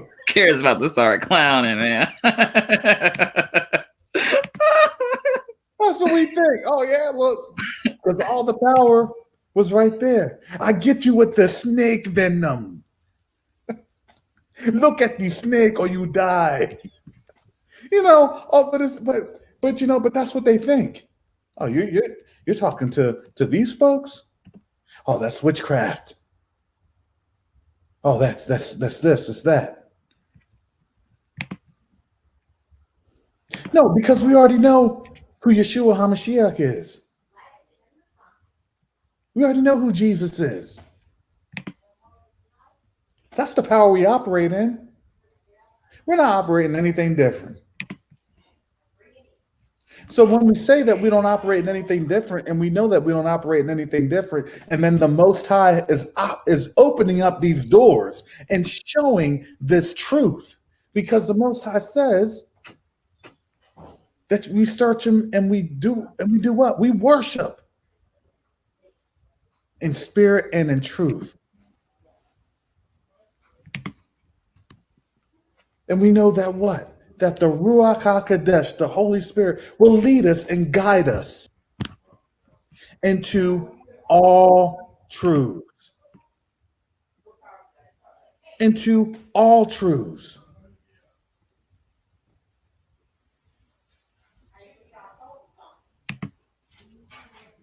And when we are guided into all truths, they can't keep up. Have you noticed that? We're literally, Paul was literally talking about a race. There is actually a race.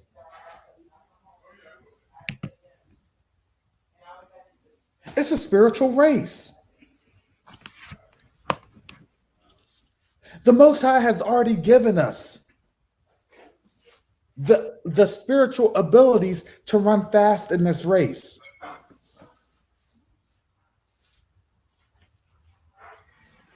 And so what we're seeing right now is we've outpaced our opponents because we're guided not by our power, not by our might, but by the spirit of the Ruach HaKodesh, the Most High Spirit. Say it, the Most High. We're not operating our own power. This is what scares them. Can I tell you what really scares them? We're not operating our own power. We're operating under His power. We're operating under His authority. Because here's the thing. If we weren't operating under His power and His authority, they would have been telling us anybody on this YouTube channel would have all been rounded up by now. Well, there's laws and we're getting laws in place. What do you think those first 100 days are supposed to do? that Biden suggested. All those first 100 days that Biden has suggested is to turn all of us off. No, you're not teaching our narrative. You're not showing what we want you to show. We want you to say this. We want you to operate like that. Don't believe me?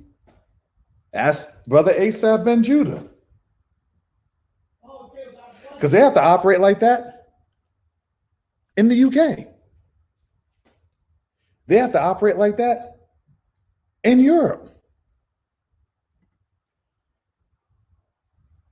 Man, don't say anything about Ashkenaz. You will regret it. Don't say anything about Ashkenaz and their stronghold.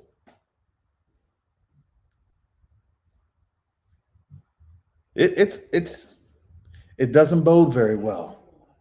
But see, now you have to understand of what you are seeing right now, what you are seeing right now, when you have to understand that. Oh, give me just a second. Give me just a second, fam. I got Minister Tayu on here.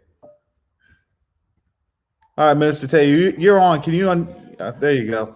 Can you unmute it? Yeah, greetings, Brother Karras. Salama family. Hey, Brother Christian. Yeah, it was an interesting interview. I think, like Sister E, hornet's nest with this. Gonna have to see how it turns out. Yeah, Sister E's definitely gonna have to. She's gonna have to keep that in the library on Hebrew Sphere. Yeah. So can you because I know your brother Yakoba has been, and you have been pinpointing on Africa, and if you can just give us a few minutes and just kind of share with us what you think are just initial thoughts, because I know I think we're more pumped up on excitement and adrenaline, spiritual excitement and spiritual adrenaline, because of all the things that had been knocked over, have been blown up. Can you kind of provide that and in that context of, especially this is your context that I had just did the little graphic wheel about, the arrows of when we awaken, how we take that awakening and what we're seeing. Could you provide to the folks listening, a little bit about that? Sure. Well, I mean, it looks like really I've been telling Minister Yakoba, it looks like the Hebrew Israelite community has taken the momentum actually.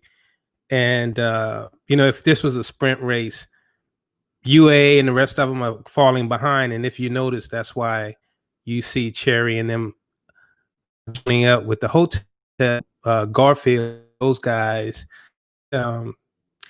Seem righteous that you're going to hold hands with someone that doesn't even believe in your God in order to fight people who believe in your God, right? So we can tell that, they are actually on the wrong side, and they should be able to see that themselves at this point, because all Israel is doing is pressing in, right?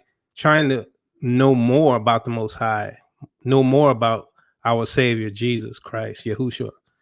So, I think, bringing in, the Lemba elder, who's actually a believer in Yahushua, also changes the game.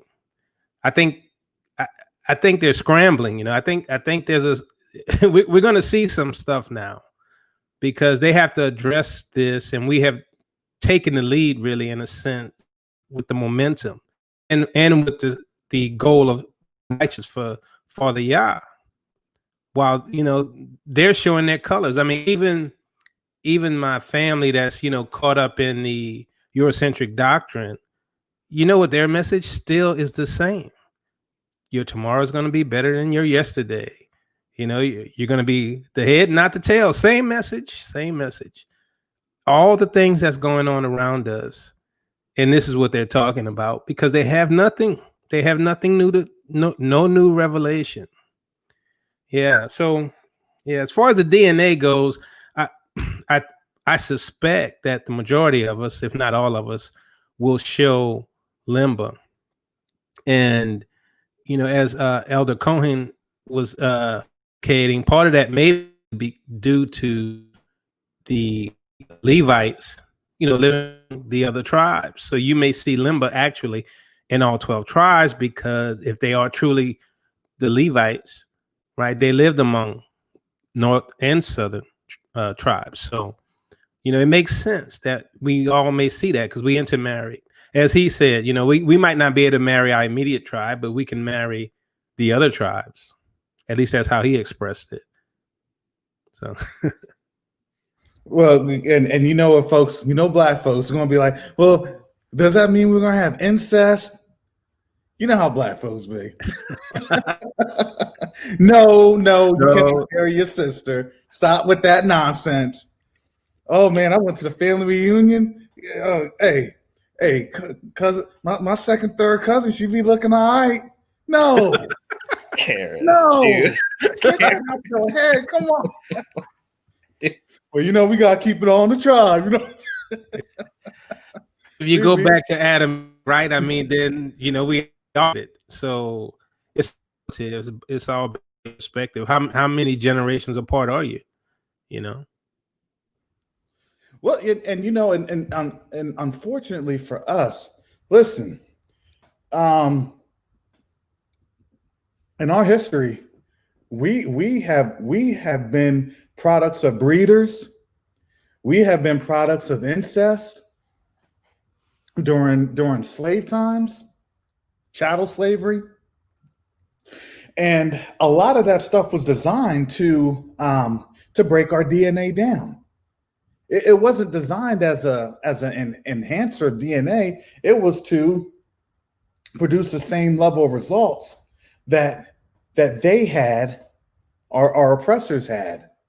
And so what we found out, and what we do find out is, even though we may not know each other, our DNA, our alleles, those things that are closest, it will show, okay, you have family on over here. You have family close to you right there. Well, who's that family? Probably somebody you never heard of. But they're 3 or 4 generations away from you because, they happen to be on the same plantation somewhere in Virginia or South Carolina or Louisiana. You see what I'm saying? Exactly. So all these different things, see, we were just a mess. We got completely wiped out. DNA, history, culture, we got completely thrown through the gutter. But Teo, Minister Teo, since you are here, can you please speak to the fake temple? And when I first heard it from Kohan, I thought that he had said third temple, and he actually said fake temple. Can you elaborate? Because you all had done the video regarding this. In the coming final third temple, that one? Yeah, that one specifically, because what Pastor Kelly was saying, they're trying to use the Lembas to orchestrate that takeover, for lack of better words. Yeah, well, these people, I'm not going to specifically identify a group, but anyway, these people don't care who calls themselves a Jew as long as they control that organization. So, I mean, you could be a Chinese Jew, you could be a Japanese Jew, you can be a Filipino Jew. They don't care as long as you embrace them, because they're going to lead you to embrace their coming Messiah, aka the Antichrist. So, and according to some, the temple is already built, but they had to build it under the Temple Mount, right? And I mean, I've seen some videos where they had some ceremonies, and they claim that it's under the Temple Mount, which is highly likely because, they would have had a war with the Muslims if they put it on the Temple Mount. But what can the Muslims do if under the Temple Mount? They get to have the same ceremony they wanted to have to introduce their Messiah, right? I mean, if you notice, this whole world is really at war with the Most High, and the war has always been against the Most High. His have been, I guess you could say, pawns in the game from the foundation of the world almost. And so we're relevant, and we have always been relevant in this battle. And so, this is why the awakening has triggered this response of COVID, this response of control, where they have to control the world, because they're not ready to give up what they have. They think they're actually Africa. They think Africa is just going to be a resource colony, for the next 1,000 years. At the same time, we have prophecy that we gain control, right? That we actually, as a Negro people, actually have influence and control most of the world, maybe for the next 800 years. They're preparing for war. That's what you're seeing in this response to 4 years. For the group of people showing all the new artifacts they have to begin to do sacrifices again in the temple. They have all that built. They have everything laid out already to perform this ceremony. So, but I suspect whatever's coming with them is imminent. But we win. We already know how it's going to turn out. And that's a good question. I mean, we do know what the book says. We do know that, listen, you have to actually know who the people are before you can really establish eschatology. And I believe that they had messed everything up with this eschatology, that we're now seeing the clinical trials, killing folks with this vaccine. But that's okay, because the vaccine has the luciferase or whatever stuff that they have on in there. And now, look, I'm so small, YouTube doesn't care about my videos. I'm good. The luciferase, yeah. Look, they don't even hide it, do they? They put the name right there in front of you. You expect me to be involved in any of that? It's not going to happen. I'm not taking any vaccine. I'm not taking any test. And that's kind of the thing. So is this really a ploy? Hey, we don't care that you know who you are. It's a contingency plan. That's what we're seeing. This is the contingency plan to the awakening. Yeah, and so right now it's like, look, we can reach out to the Lemba, but we really don't care what the Lemba has to say, because in the end, we're just going to tell our narrative. We're going to tell our story. And that's really what Kohan had. That was an inference of what that meant, because when Kohan had said that they did not share the actual results, he came on out and he told us, he said, look, I need your community to get involved in this. Speak on out. I need Judah to roar for us. Because really, I would love to see those tests. Well, yeah, I mean, something like that would actually go viral. My question from day one is, what is the source? What is the source sample? I mean, they don't tell us. I have no idea what they're comparing the Lemba's DNA to call them Kohanim, right? So, I mean, it's this all. I'm like, it could be fabricated from day one. I don't know. They do know who the real Israelites are, so it's more important for them to say, "Hey, you're one of us," versus "You're not one of us." Right? The Ashkenaz are not us, but we are the sons of Jacob or Israel. And yeah, that was where my concern was how did they establish the baseline with European? I mean, let's just be honest. Exactly. How did they establish that baseline? Yeah, I mean, that should have been, part of the articles that they. in the videos they talked about. They just said, oh, they matched this ancient Kohanim gene that says they're the Levites. Well, first of all, who do you guys admit you don't know which tribe you're from? So where did you get this DNA to compare to? And how did you know that DNA that you compared to were Levitical people, Levitical priests? You know, so what's the foundation of your, you know, the quality of your source? You know, it has to be validated, but we have to, in other words, we have to accept what they say regardless without looking at the data. And that's why they're not out there, because the first is, well, what's the source? What are we looking at here? You know, it seems like it could potentially just be a game. You know, they're controlling the narrative, and as long as they have the controlling narrative, they're comfortable. They don't care if you call yourself a Jew or Israelite, as long as they are the head Jew or the head Israelite.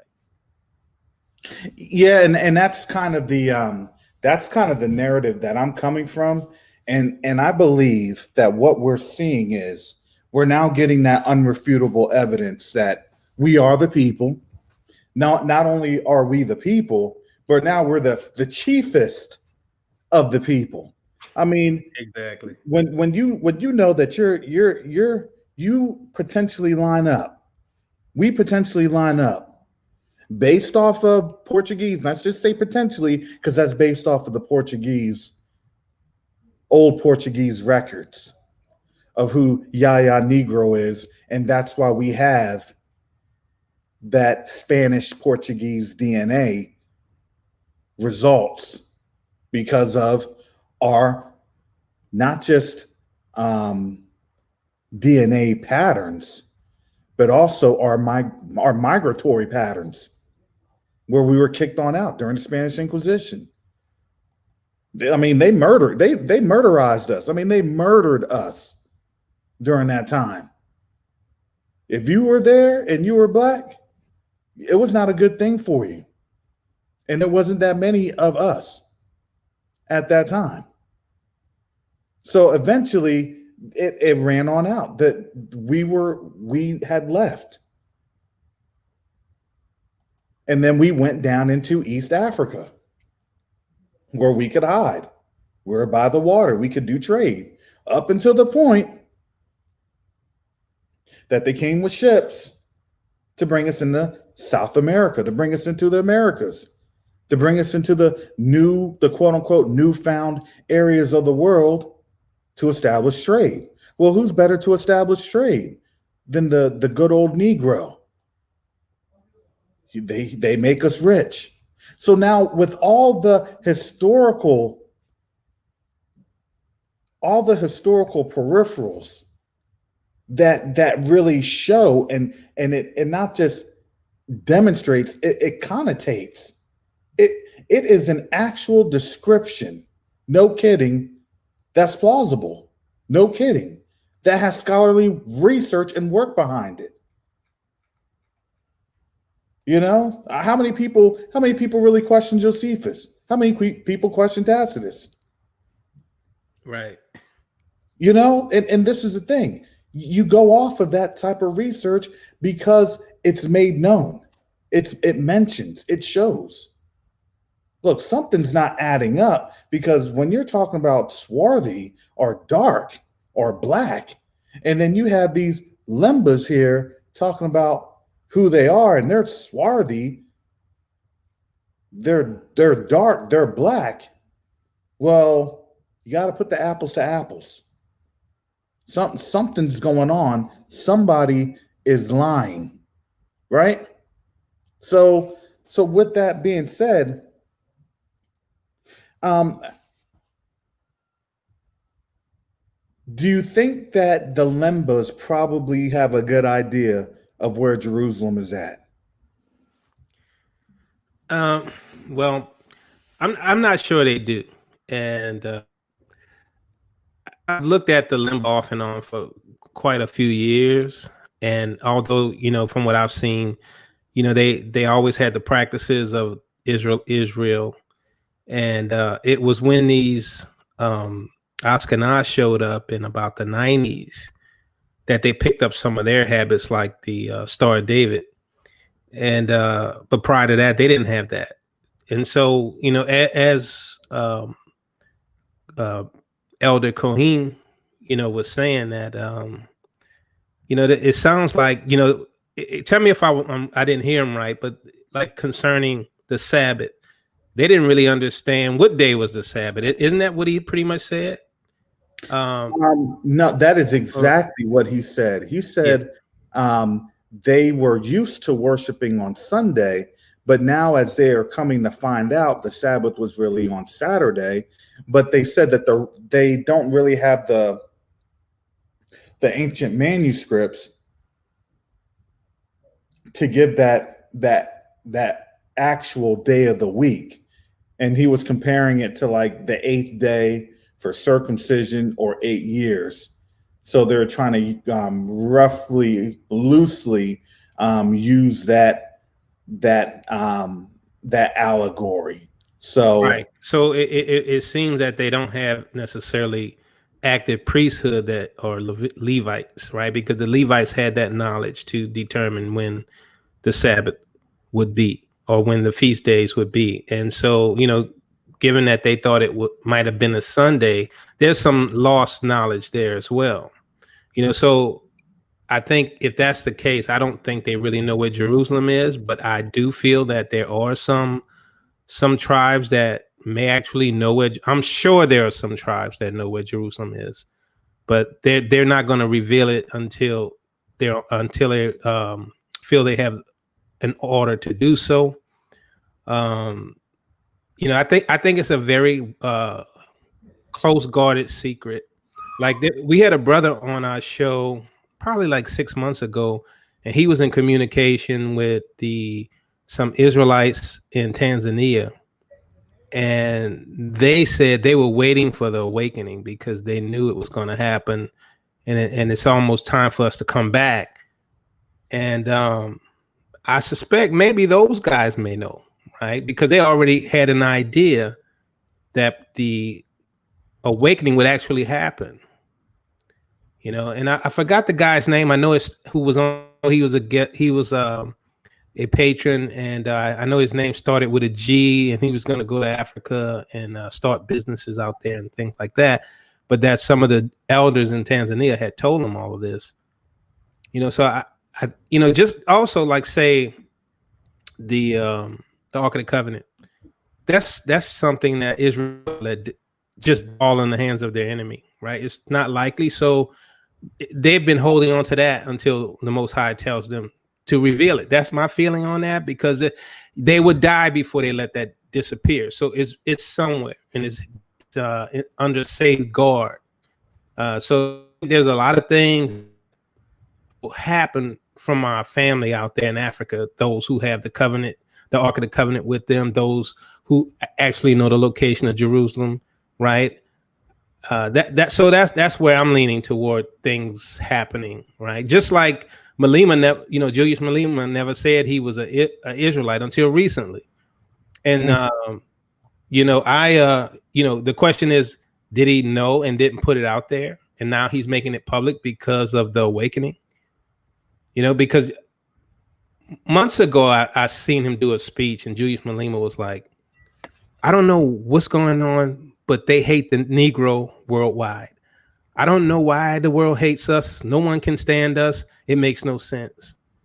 And today, recently, now he's saying that they are of the tribes of Israel as well. So, what's really happening now? Well, he said specifically that they are the Jews. The movie right, yeah, that they are the Jews, exactly. Are the Jews. Yeah. And so now you're right. Are they now empowered based off of the knowledge that we're more than likely providing them?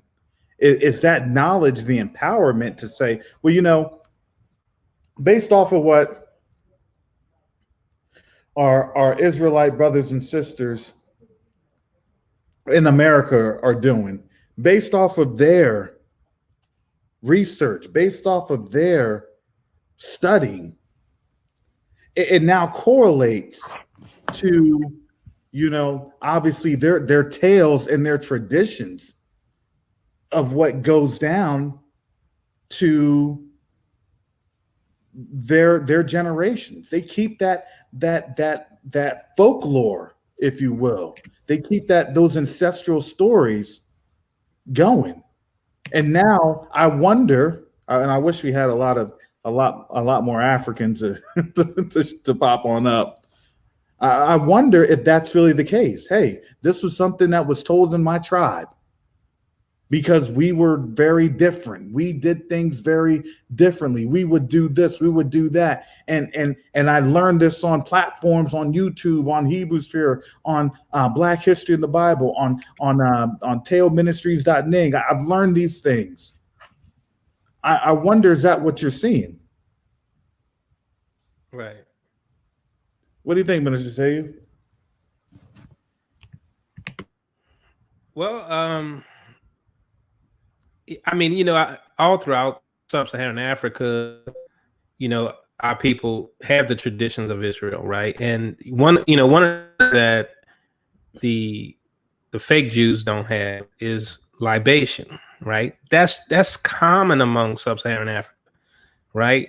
And so that's something you see in the Bible that they don't even practice, right? And so you have these little clues. So they, it's woven into the traditions of Israel, even though many of them have lost their identity as Israels. Many of them have become Muslims and Christians, and but their practices, they look back and they say, man, that looks like us. That's what we do.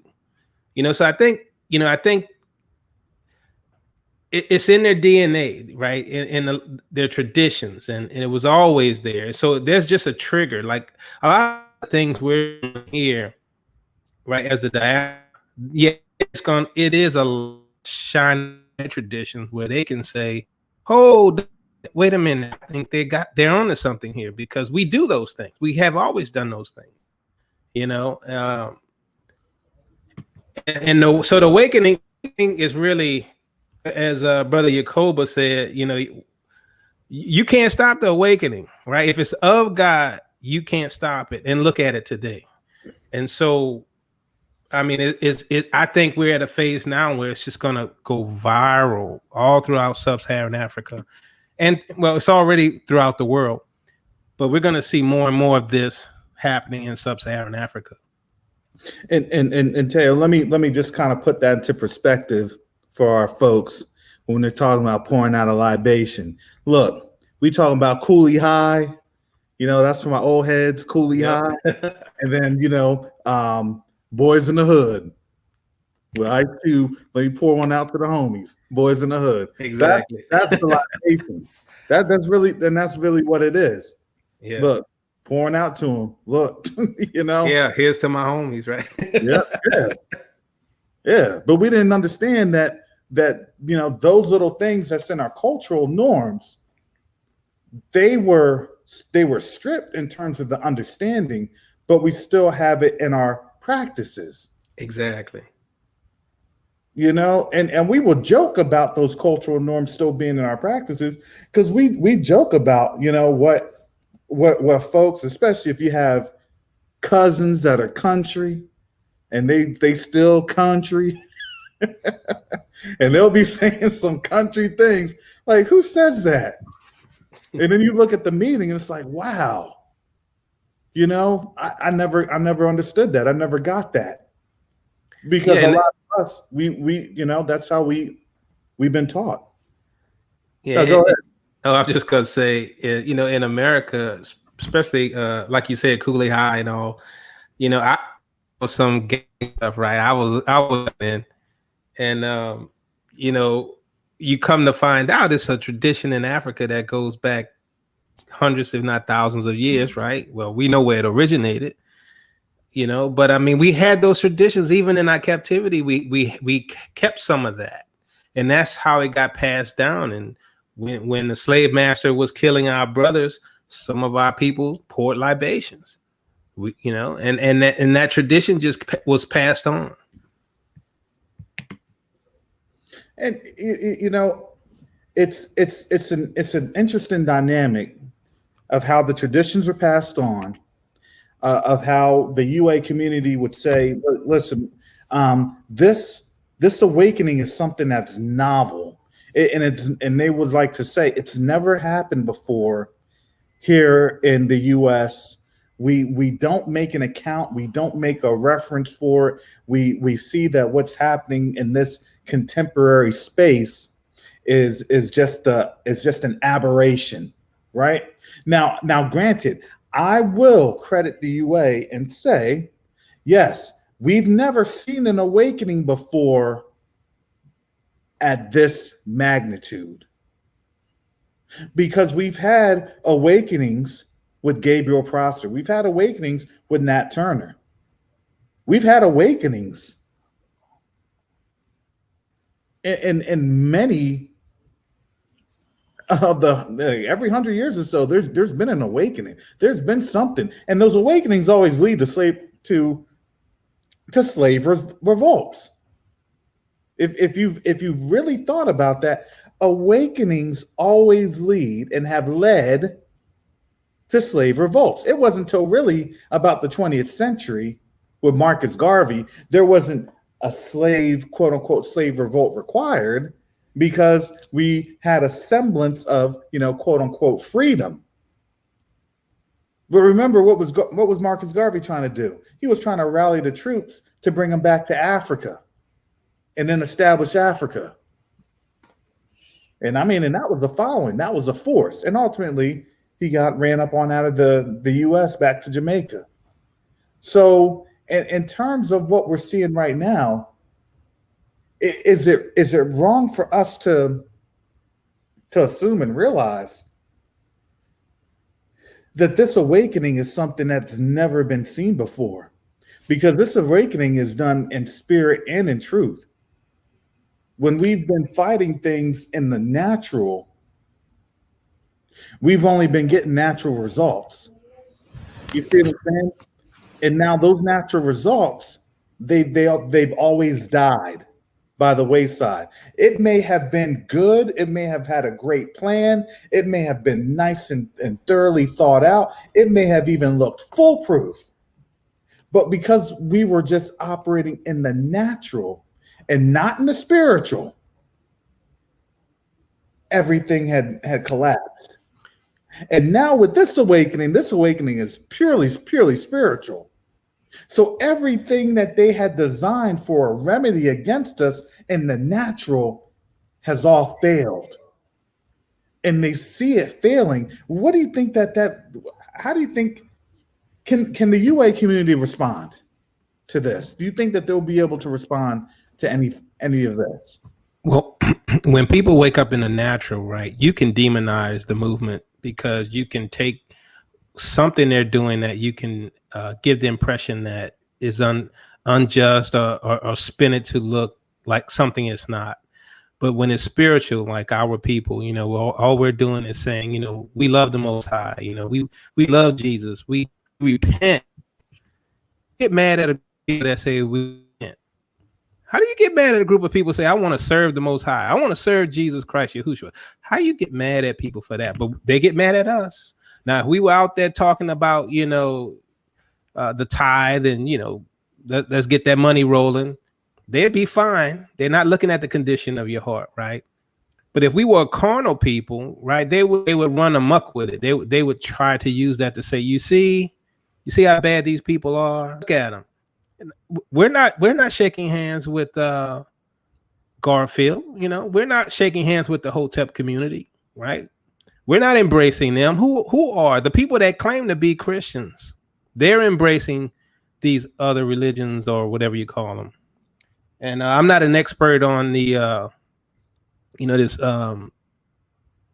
Hotep stuff, but from the things I've heard, it's pretty corrupt, right? But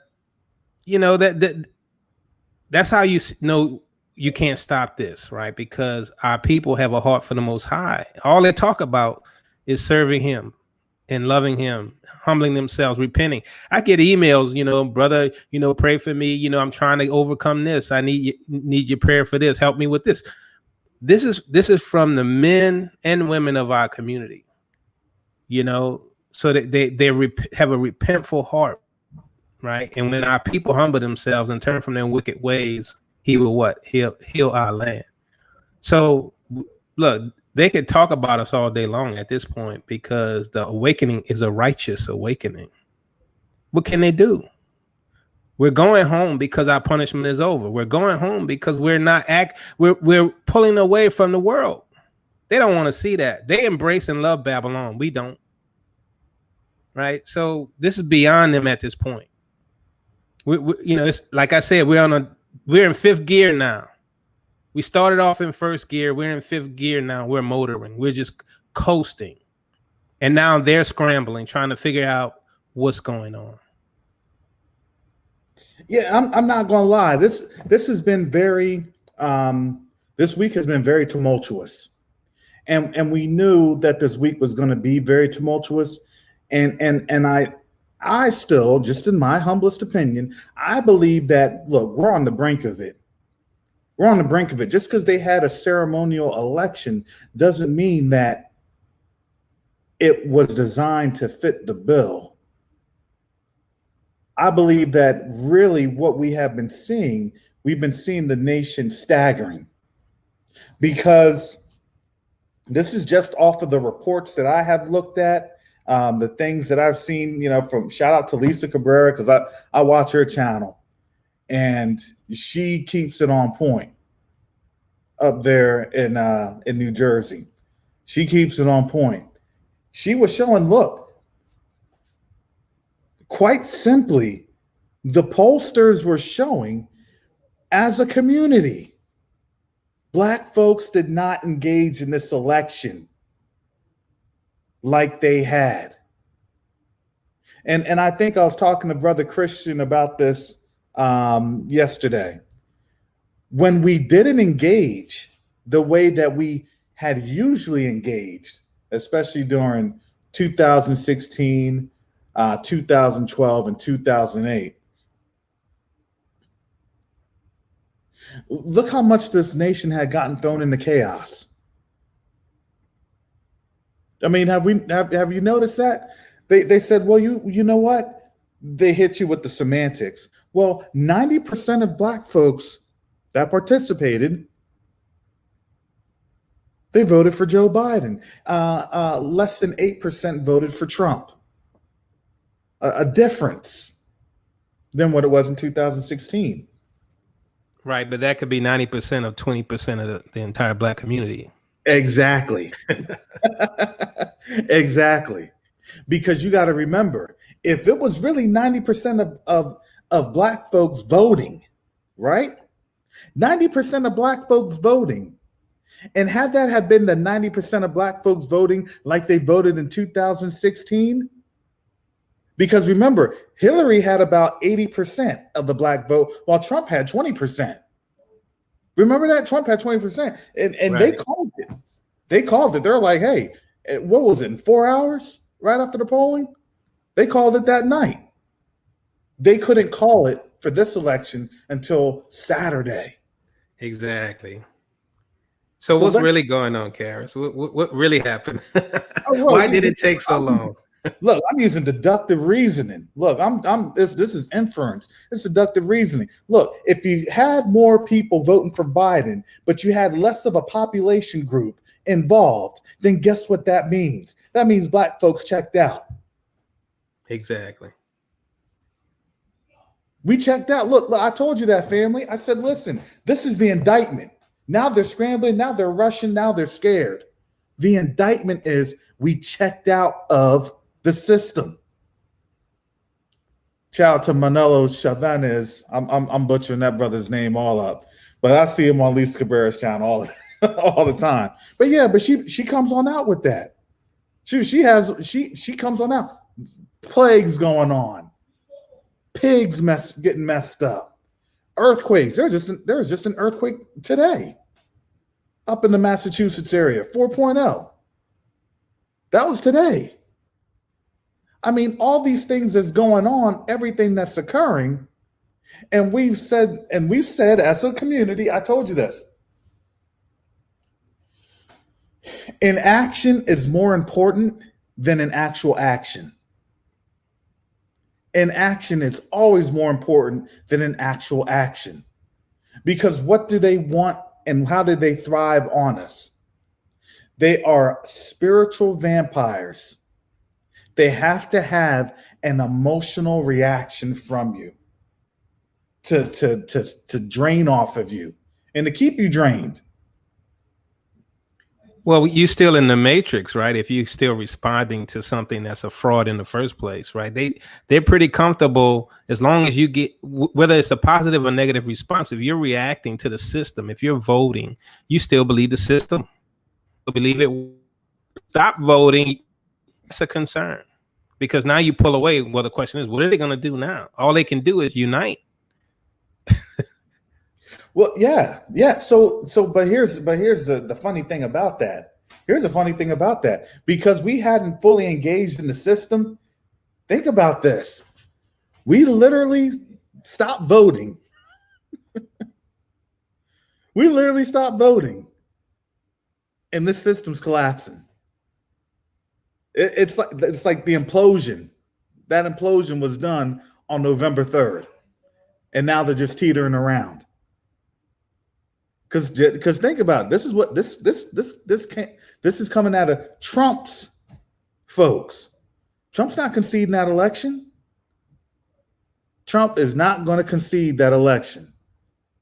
So what does that mean? That means for the first time in history, the losing president after the Associated Press or the news media, when they say, hey, we now have called the election. See, that unofficial call would always be worth, the validity by the news.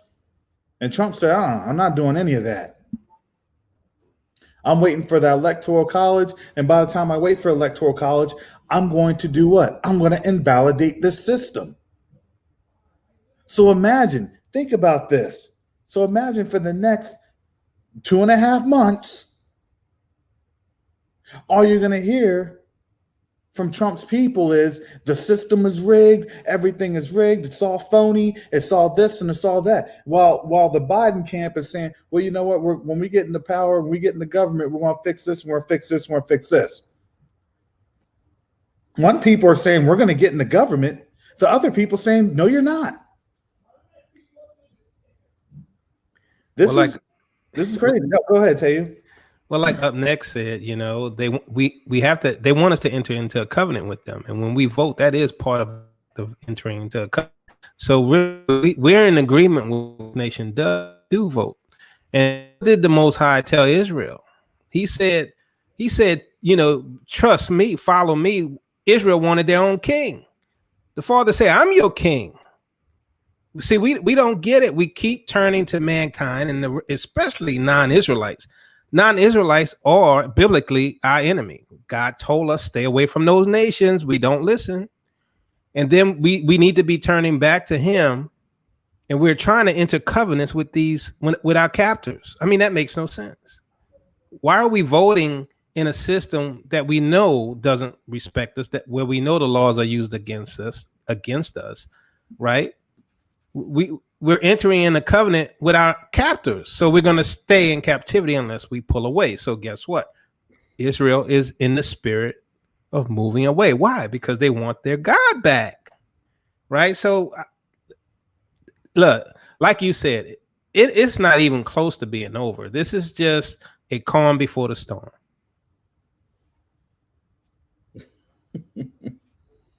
I'm listening to, I'm reading Humphrey Aboagi. I'm probably I know I be butchering names. Don't worry, everybody butchers my name, Karis. So just line on up. I can empathize, or I can empathize with you. So, but it's true. These folks here, just in my little bit of limited interaction, They're not saying anything. I'm on my little Zoom calls in my class and stuff like that. They say nothing. They say nothing about this election. It's like you mentioned the election. It's like their heart got ripped out. Even though they're up there in the streets, right? Even though they're celebrating, they felt as though, oh man, something's just not right. Because you got to remember, we're not showing that level of enthusiasm. Well, did you vote for Biden? Did you vote for Trump? And then when you tell them, like, look, now I disengaged from this election. Why'd you disengage? Well, because here's the thing. Number one, I'm not going to be in a covenant with folks that don't like me. I'm not going to affirm that. Number two, everything's always been this for that. And because we don't woke up during this time frame, this is what I wanted to ask you, Minister Taylor. With what we had just we speculated, and I'm sure the reports are going to be on out because guess what? They always run these things later. Because when black people like us figure it on out, quote unquote black folks, using the Israelite Hebrew community, when we figure this thing on out, guess what happens? They are real quick to come back and try to spin the narrative that, oh yeah, well, the Biden campaign knew this, and this is what they wanted to avoid. Oh yeah, the Trump campaign knew this, and this is why they spoke to 50 Cent and Lil Wayne and Ice Cube and whoever or Kanye or whatever black person that had some sort of mental illness or suspected mental illness that would show up to the White House. I said, isn't that's a foolish shame? They got everybody that they know done smoked themselves retarded. How you gonna have a bunch of pookies show up to the White House? I'm in line. What are you in line for? I'm here for the free macaroni and cheese and collard greens. You don't think Trump knows this? Trump said, look, get them up. Get them. You know how do you get these folks to my rally? COVID or no COVID? Have a smell of that fried chicken. Have them get them collard greens with that ham off. Hit them with that mac and cheese and that cornbread smell. Ooh, that sweet smell of cornbread. Get them some sweet potato pie.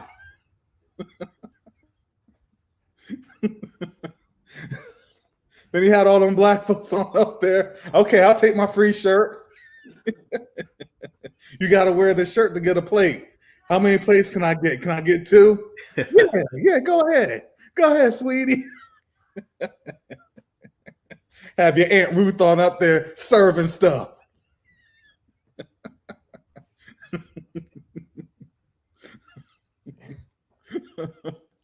But you know it's true. You know it's true. You think Trump don't know this? The man had a taco saying that he loves his Latinos. Look, I'm not going to vote for Trump, but I'm going to go eat. I have my plate with the aluminum foil. You know they had the aluminum foil things too. Listen, I need 3 of them plates. All right, I'm glad you showed up. You got to get extra loud though. I need you to cut a jig. Cut a jig.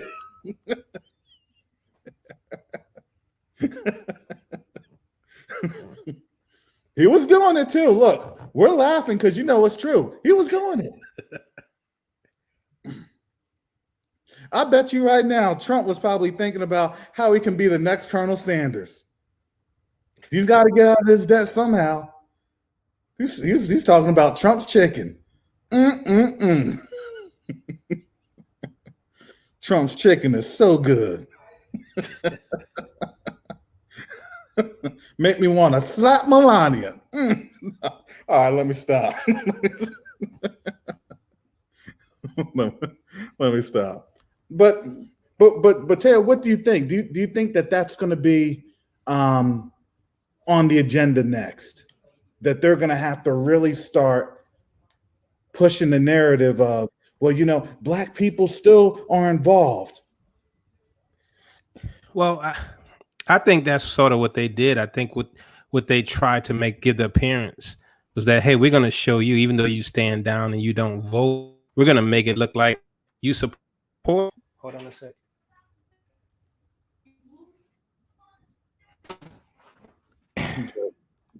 Apparently, I have a baby bird that snuck in the house. So, but anyway, see, Most High's giving you favor.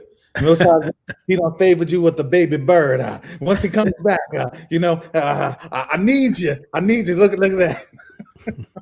Yeah, but I mean, looking at the election, it appeared to me that they tried to give the appearance that we turned out and we affected this election, and really saying, hey, okay, we had so many black votes, but they want to give the impression that because Biden won because of black support. Now, I do have some friends say that, hey, I held my nose while I voted for Biden, and I'm like, come on now, but he as much of a racist as Trump, and you voting for him. I'm like, to me, our people can be hypocrites. But I think we broke a record in my own opinion for not voting, right? A righteous not voting, right? Not a lazy not voting, but a righteousness. It's gonna spin the narrative, make it look like we were in support of Biden. And I think that's what they're going to try to make it look like. Yeah. And a couple of people were talking about Van Jones.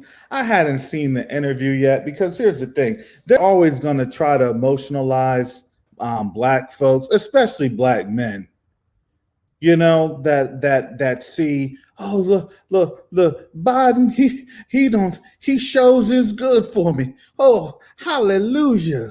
Biden shows his good. Even though I was butt broke to get on this job. Oh, even though I had to go through some pain for a little while. Oh, he shows his good. And we're done with that. So see, that actually had a negative connotation because we understand, look, that's the ultimate form of being that butt brokenness, that spiritual butt brokenness that we have gone through. We've been saying this. Look, all we know and what we know is they feed on the emotionalism. And they've been feeding on this. So when they showed Van Jones crying, it's like, oh, it's no surprise. What are you really crying about? Because listen, I would be crying that listen, Joe Biden won. Because here's the thing. No matter who won, we all lost. You just had Trump trying to instigate and actually really try to militarize white supremacy. And now you have Joe Biden. He's not going to militarize white supremacy. He's going to now have a paramilitary function of white supremacy. Because I don't know if people realized it under the Obama administration, how much of those refurbished military equipment that was from the Pentagon. Oh yeah. Yeah. The Dermot equipment is basically destroy, reuse, manufacture, or some sort of like co-opt, send on out. Keep it within the government. They got these SWAT vehicles that was on the battlefield. And guess where they're popping up now? In police stations that are predominantly black, in predominantly black areas. Why? Because now you are understanding you're now in a paramilitary force. And that was big under the Obama administration. So instead of, Proud Boys, You're going to have, here we go, we got extra training. We got extra bonuses for people to become a police officer. We're going to take these streets back.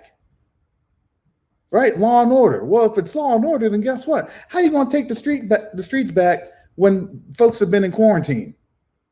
Oh, and by the way, we've had the lowest levels of urban crime historically.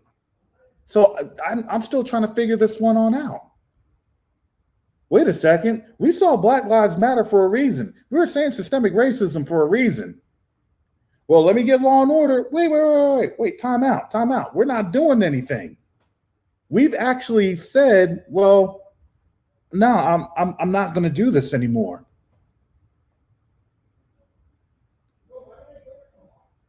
You know, Teo, I don't want to be a social justice warrior, but tell me what you think. If you're there, Minister Teo. Yeah, I'm here.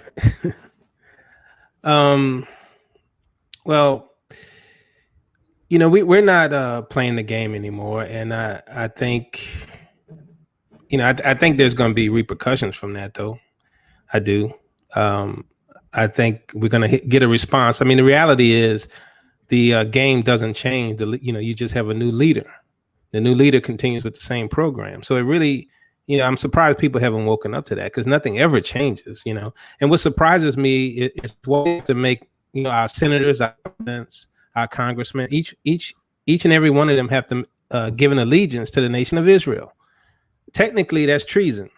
I mean, you verbally make a verbal alliance or agreement with another nation in order to have that seat as a leader in your own country.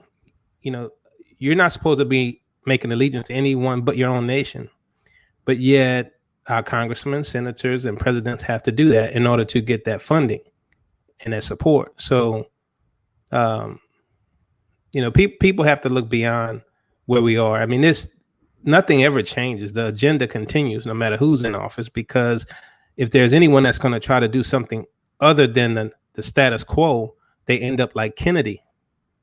So, you know, ever since Kennedy, everyone goes along with the game. So, well, so I look at it like this. I try to not be too much in the social justice warrior game, but I try to deliver a context of, okay, if we are seeing what we're seeing, and you have to remember everything that's usually done, you know, at the behest of, we have to neutralize crime and all these other keywords and phraseology. It always turns around, and you know who it actually affects more?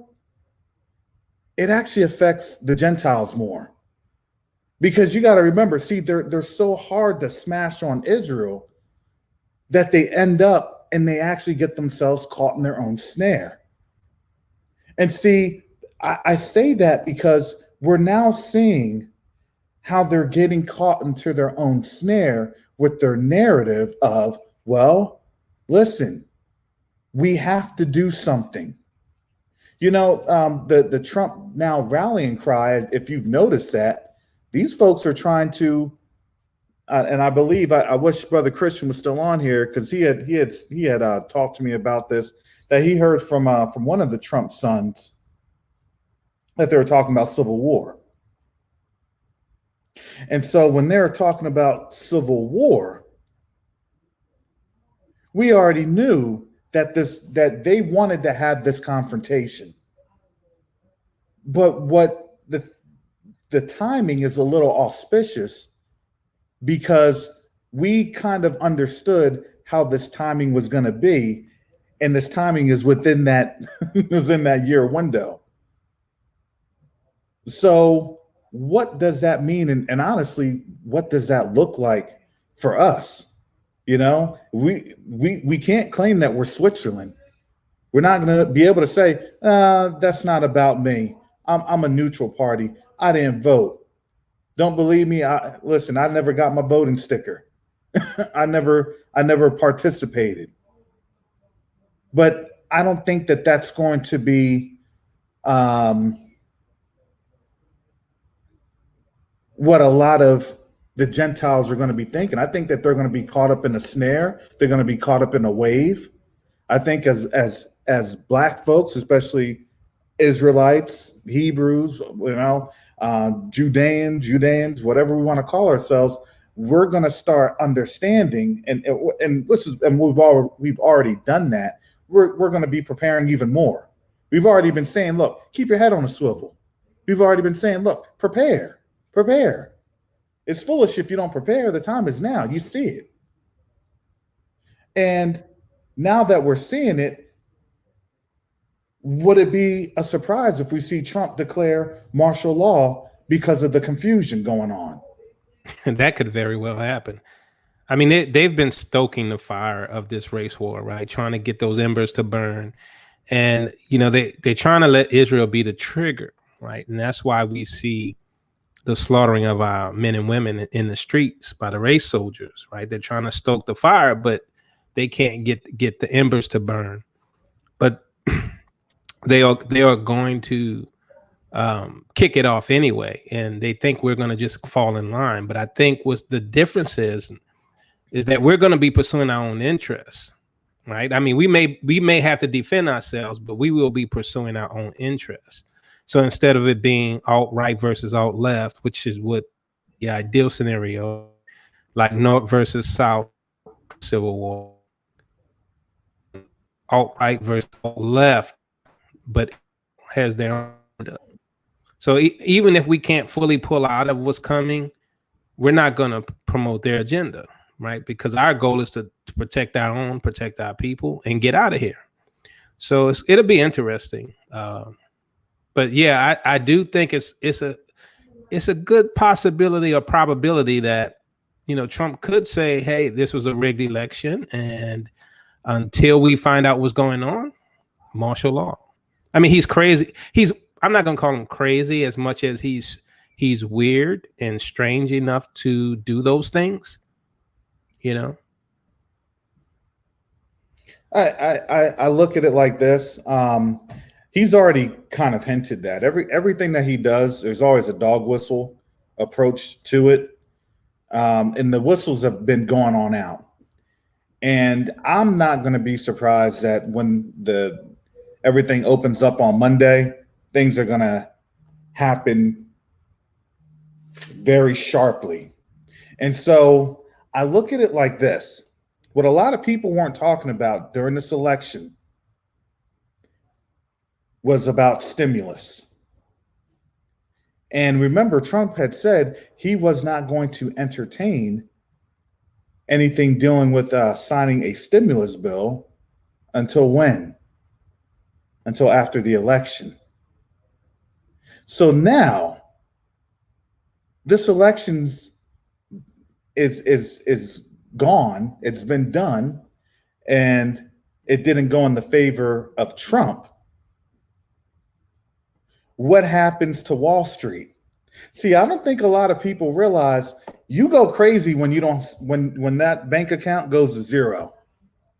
If you aren't living in the spirit and you're living in the carnal and you see your 401k blow away, it becomes a sobering moment. And it's in a moment that's not backstopped by the government.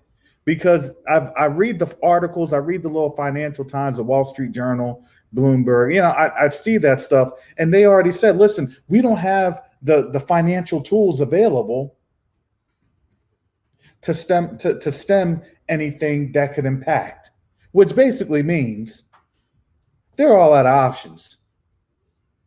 So remember, everything that Trump was trying to do to kind of pre-position himself for this election, saying like, look, we don't have to deal with inflation. We don't have to deal with gas prices going up. We don't have to deal with food going up. We don't have to deal with electric shortages. Well, that was the stimulus. Y'all don't want to vote for me. Y'all get nothing. And on top of that, I'm declaring martial law, and we're going to figure this all on out. So it's a real sobering moment. It's a very sobering moment. So, Karis, Jacoba wants you to share the Shattered Union video. I shared it in the private chat if you wouldn't mind. Okay. Oh, for my channel. Let me. I pasted in the private chat right in our StreamYard. Okay. Let me show you. All right. I'm sorry. I'm a beginner at this.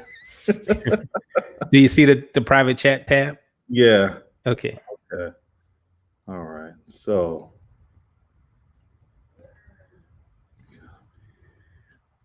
All right. Give me just a second.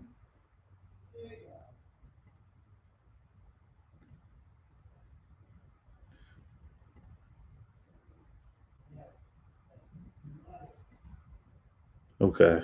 You're going to have to help me online. Sorry, folks. I'm not a. Okay. Oh, okay. Let me just share screen.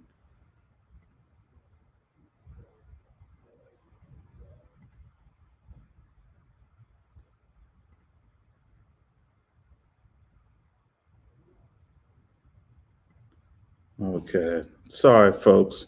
Let me get to this.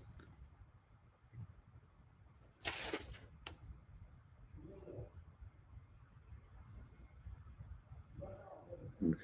Well, that goes.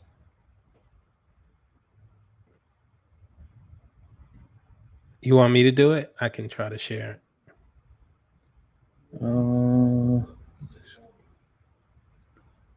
I think I got it. I think I got Okay, it. cool.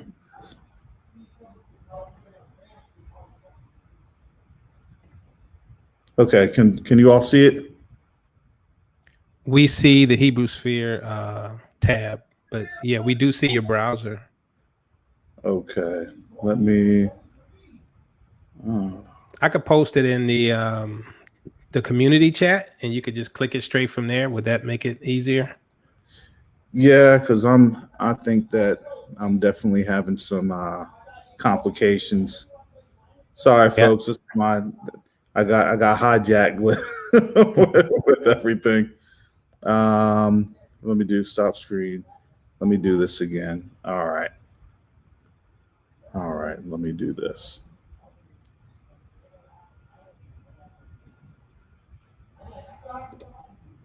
Okay.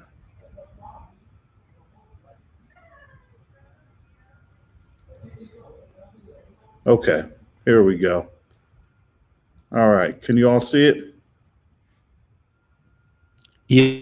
I don't hear anything yet. All righty. So I am technologically inadequate um, with YouTube. I can share. Yeah, Harris. go Okay. ahead and share. All right. Let me do.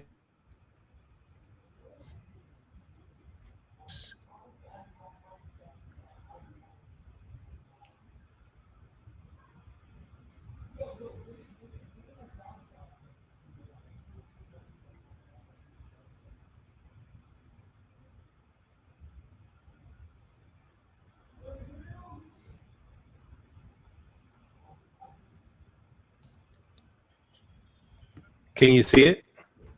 Or did I not? Let's see here. Oh, okay. Can you see Okay. Shattered Union? Yeah. All right, I can add Okay. it. Yeah, go ahead and play it.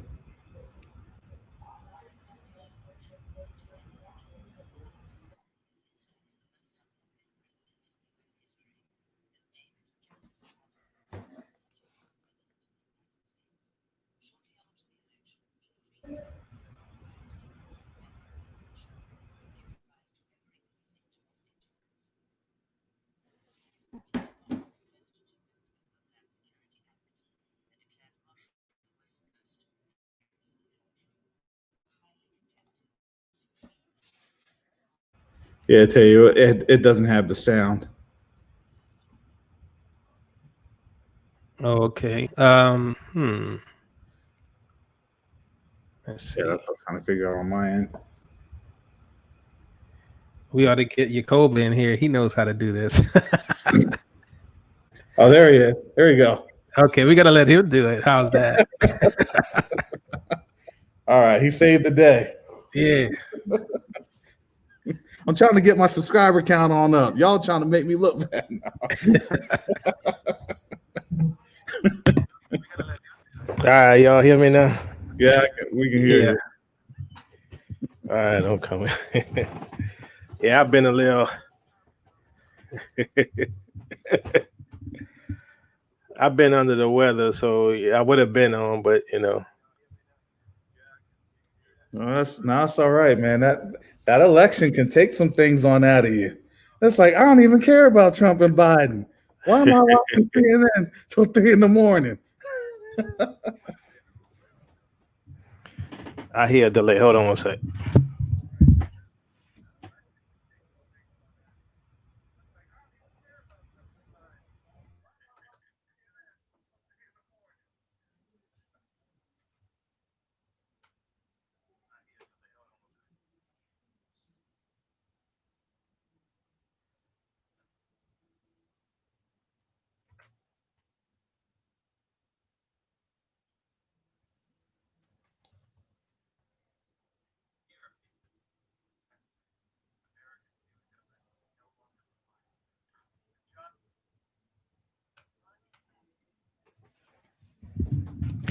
All right, let's give this a try.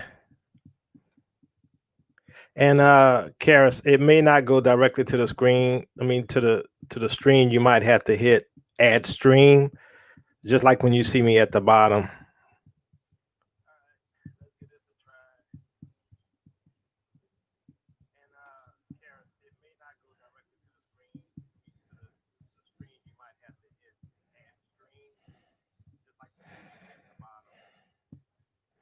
In a disputed election and a tie vote, the U.S. Congress installs the most unpopular president in U.S. history as David Jefferson Adams becomes the 44th president of the United States. Shortly after the election, increased unrest, rioting, and a growing number of militias have given rise to ever-increasing domestic terrorism. In response, the president invokes the Homeland Security Act and declares martial law on the West Coast and other areas of the country.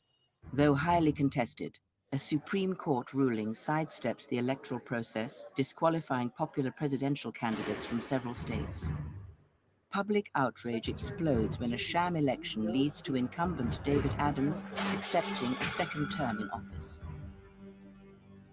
During the 57th Inauguration Day ceremonies, Washington, D.C. is struck by a low-yield nuclear weapon, killing David Adams and most of the U.S. Congress.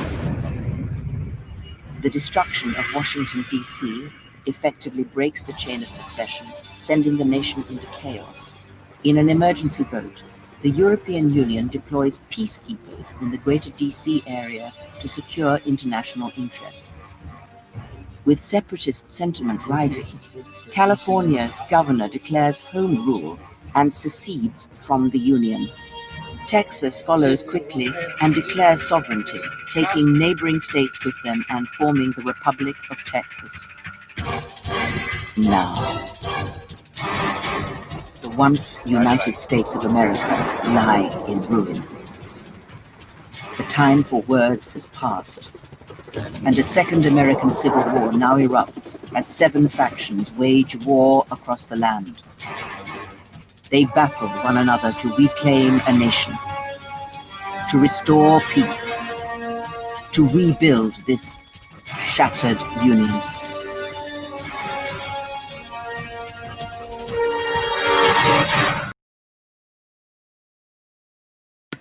So were y'all able to hear that? Yeah. They said they can hear it in the chat. Okay. All right. So what do y'all think of that? It reminds me of the that TV series called Jericho.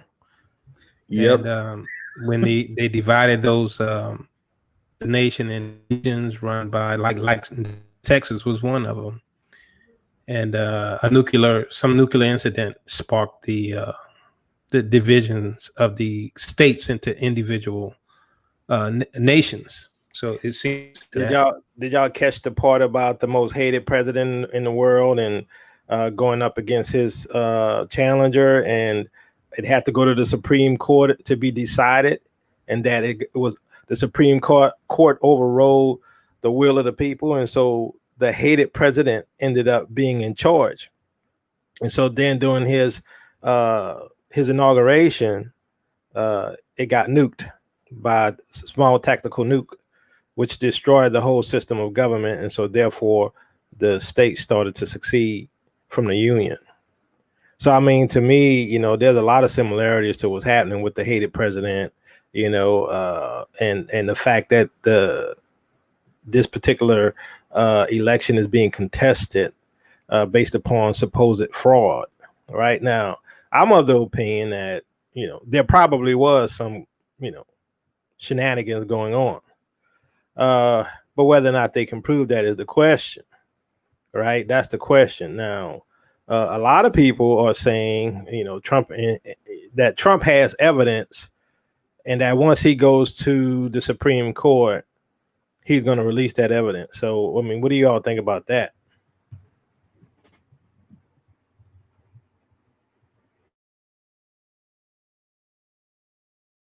Sorry, I was trying to post a link. I dropped that in the chat for the folks. Listen, we had seen a couple things coming into play. I saw something from Truth Unveiled 777, and he was talking about this thing popping off with I think it's like Directive 51. So you really don't know what's going to happen, but I can guarantee you the moment that Trump does invalidate the Constitution, a lot of folks here, they look at this and they say, well, you know, our military, we have this, or our military has that. Our military, no. Let me explain these things to you. Let me kind of give you a little bit of military insight. Okay. Military Insight 101. All right. If things get shattered and the Union gets shattered, if you cannot make it back to your home of record, then you're stuck in that state. And you are technically the jurisdiction and under the jurisdiction of that statehood. That's it. You are literally serving in a bonded state. You belong to that state's now National Guard or militia, and you will be encompassed under that in the absence of a federal system. Yep. So let me share one thing, because, you know, I was going to do a show on this stuff, but, you know, since I've been sick, you know, I probably won't get to do it. So I'll share some more with y'all. Because a lot of people think that what Trump is saying, that he's just losing his mind, that he's crazy now. You know, we all know he got issues, right? But it's not making the main news of what's happening here. So can you all see that screen? Yeah, let me add it. Okay, there we go. Okay. All right. So it says Atrium vote glitch. Expert shares how county mistakenly flipped from red to blue.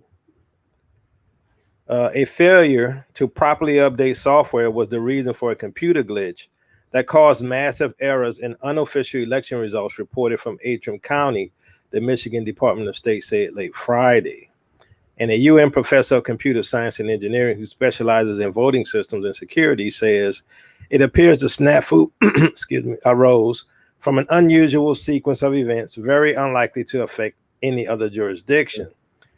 The erroneous reporting of unofficial results from Atrium County was a result of accidental error on the part of the Atrium County clerk, the state agency that oversees elections, said in a news release. There was no problem with the voting machines or vote totals, which were preserved on tapes printed from the tabulators, the state said.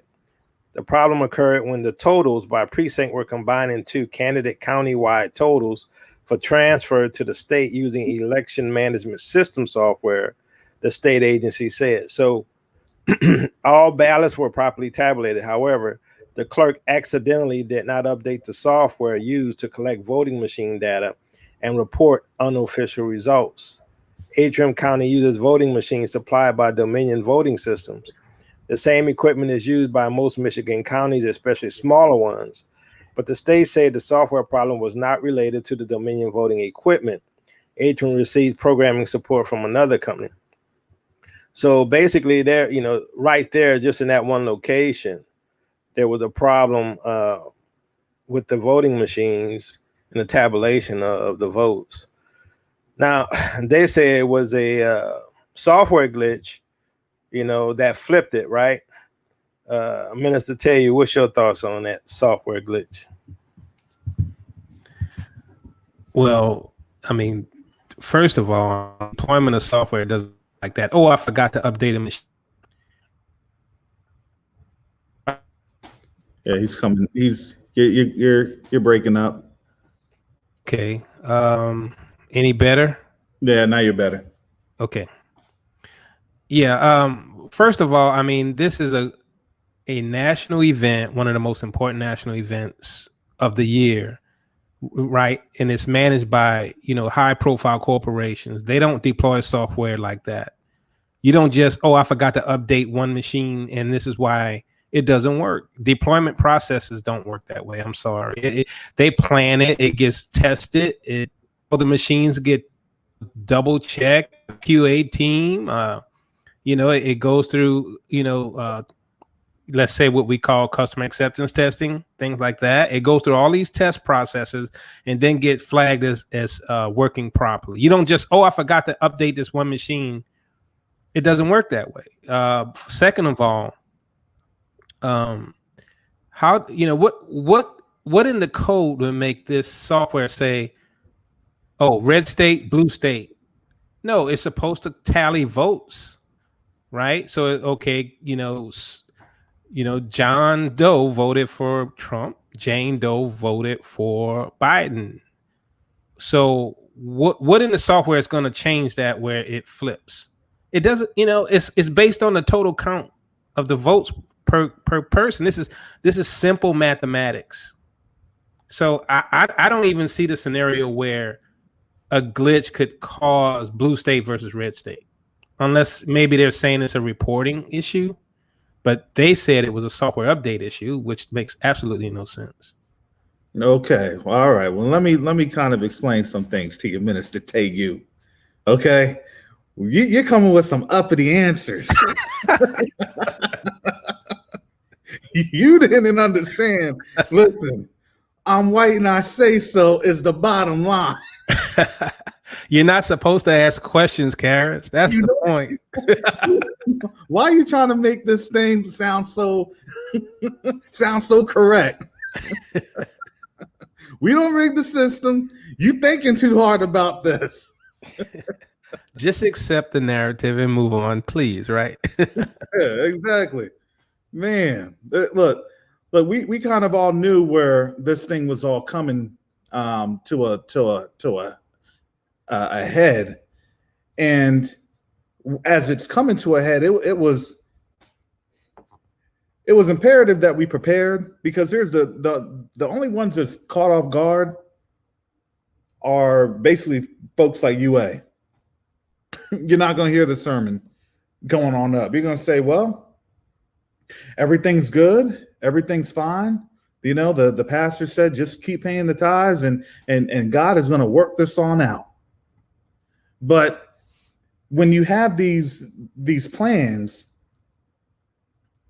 we're past the coincidental period of everything. Coincidence is no longer accepted. That's where we are at. Now, personally for me, I look at it like this. Is Trump going to try to withdraw the Constitution? I think, yeah, absolutely. And Taylor, you're absolutely right. Any type of federal, state, and local machinery is put through the rigmarole with all the coding and specifications, especially on an election. They would have that thing tested and validated before it's deployed. Not only that, they would have who tested it, who validated it, because they would give them in fine print, hey, if this thing malfunctions, not only is your contract void, but you could be liable for criminal charges. It's that serious.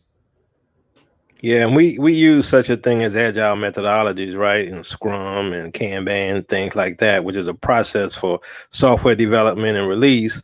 And a lot of stuff today is also tied to what they call DevOps, continuous integration, continuous delivery. And it's all automated, right? So, there's a lot of processes put in place to, and for an election like this, to make sure there aren't any bugs. Now, let me share this one article with y'all, because they're not talking about this on mainstream. Only if they are talking about it, it's only in passing. And we should know what's happening, because everybody think this thing is over, right? And that Biden is president-elect, but we don't know for sure, right? So this was from Trump. You can add it to the stream. Cares, yeah. So it says statement from President Donald J. Trump. Let's see. He says, we all know why Joe Biden is rushing to falsely pose as the winner, and why his media allies are trying so hard to help him. They don't want the truth to be exposed. The simple fact is this election is far from over. Joe Biden has not been certified as the winner of any states, let alone any of the highly contested states headed for mandatory recounts, or states where our campaign has valid and legitimate legal challenges that could determine the ultimate victor in Pennsylvania. For example, our legal observers were not permitted meaningful access to watch the counting process. Legal votes decide who is president, not the news media. Beginning Monday, our campaign will start prosecuting our case in court to ensure election laws are fully upheld and the rightful winner is seated. The American people are entitled to an honest election. That means counting all legal ballots and not counting any illegal ballots. This is the only way to ensure the public has full confidence in our election. It remains shocking that Biden campaign refuses to agree with this basic principle and wants ballots counted, even if they are fraudulent, manufactured, or cast by ineligible or deceased voters. Only a party engaged in wrongdoing would unlawfully keep observers out of the courtroom and then fight in court to block their access.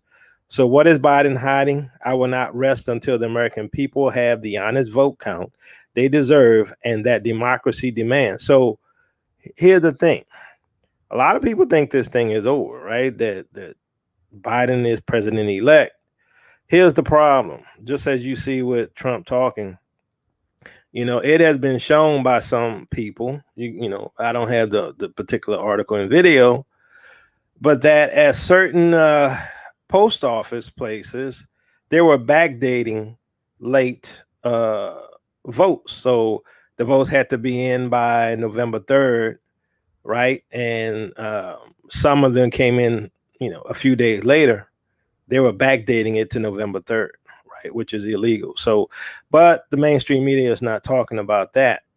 So, I would put my caution hat on, because everybody think all this thing is over, but I think it's just begun. Well, I saw yesterday, Giuliani said he has 50 people to testify of some inaccuracies that were going on at the counting stations. So yeah, it's definitely not over. They claim a case.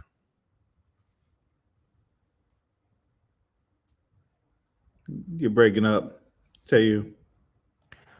Okay, yeah, I was saying that Giuliani said he has 50 people ready to testify of some, I guess, invalid activity that was going on at the counting stations.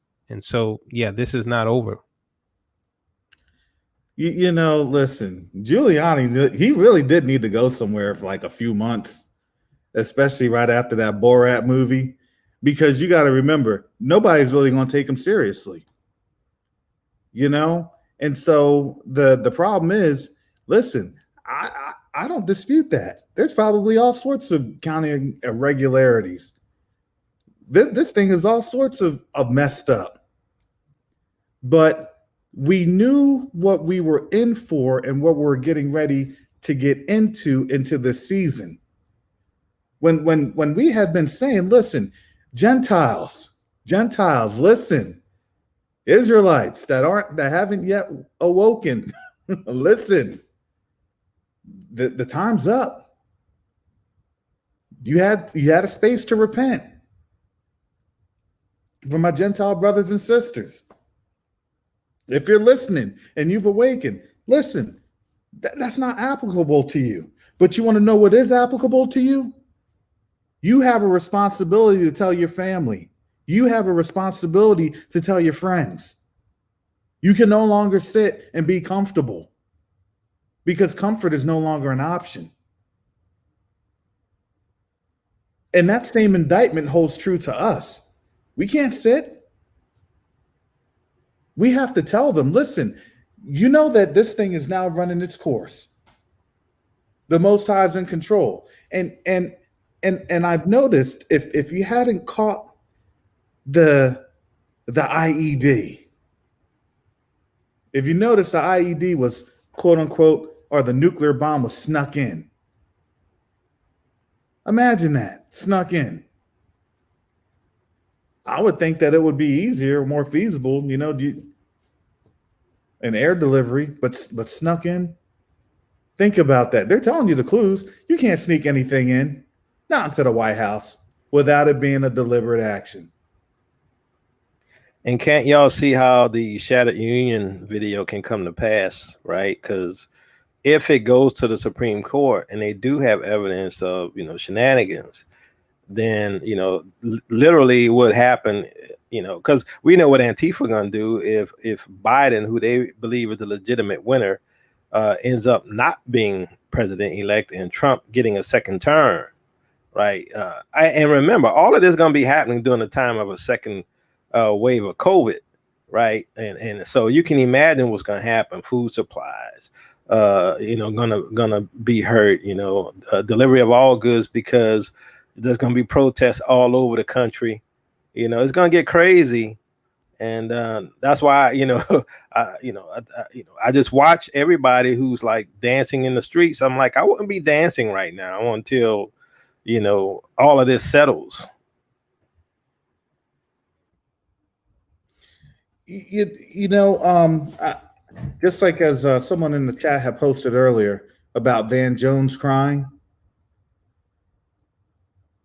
they're showing that they wanted to have that emotionalism, especially from the black.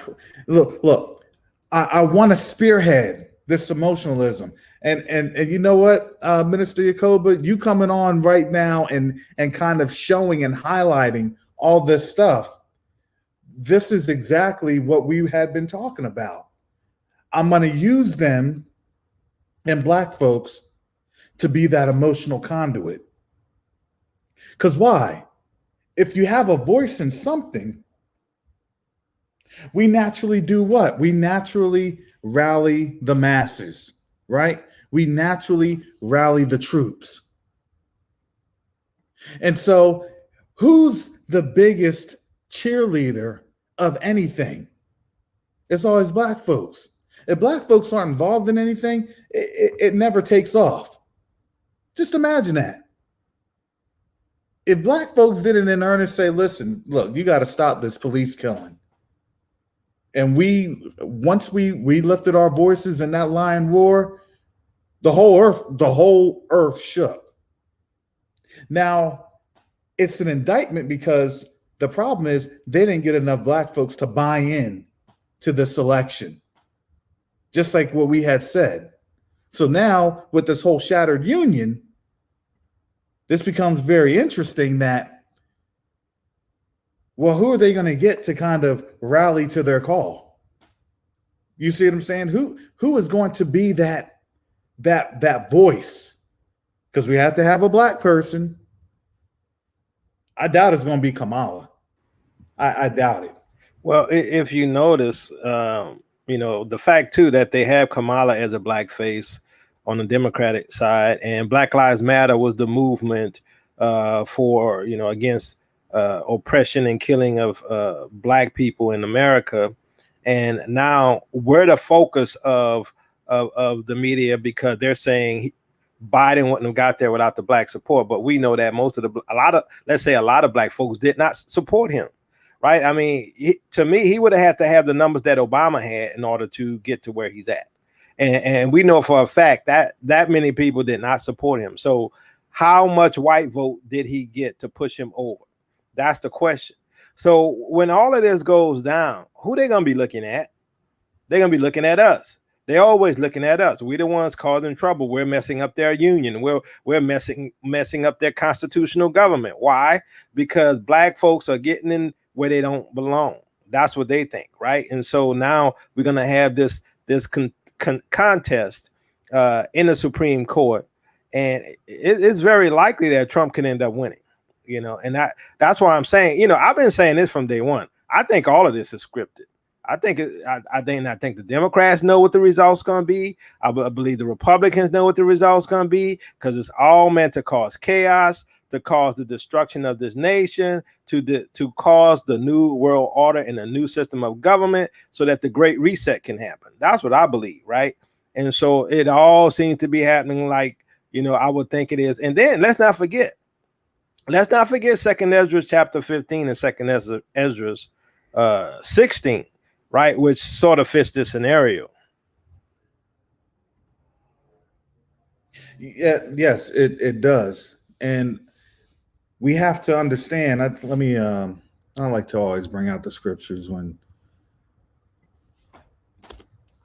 just to put it in people's context, because you got to understand, we have a lot of folks that are actually waking up during this time, and this time is very interesting.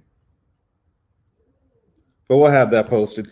Tail Ministries has done a lot of videos recording that.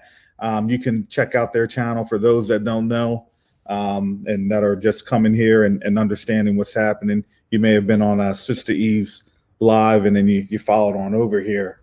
But a lot of the stuff that we're talking about, it's been a busy week, and we're talking about how the Lemba had, kind of confirmed a lot of things that we knew, and at the same time, it's hitting the ceiling, it's hitting the mark.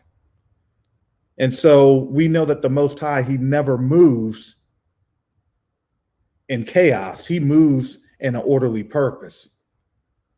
And so, Minister Tayu, I'll let you have a few words, because I know you're getting ready to go, and I'm gonna wrap this on up here in another couple minutes, because this is a long broadcast.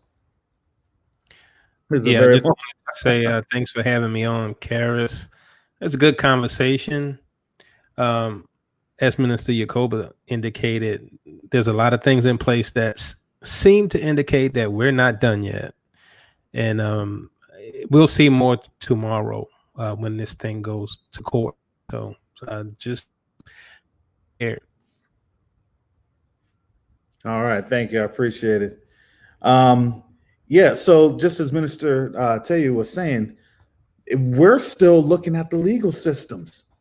But you have to understand, they want us to buy into the emotionalism of, hey, aren't you mad that this can potentially be snatched away from Joe Biden? Aren't you mad that this could potentially be cheated from Trump?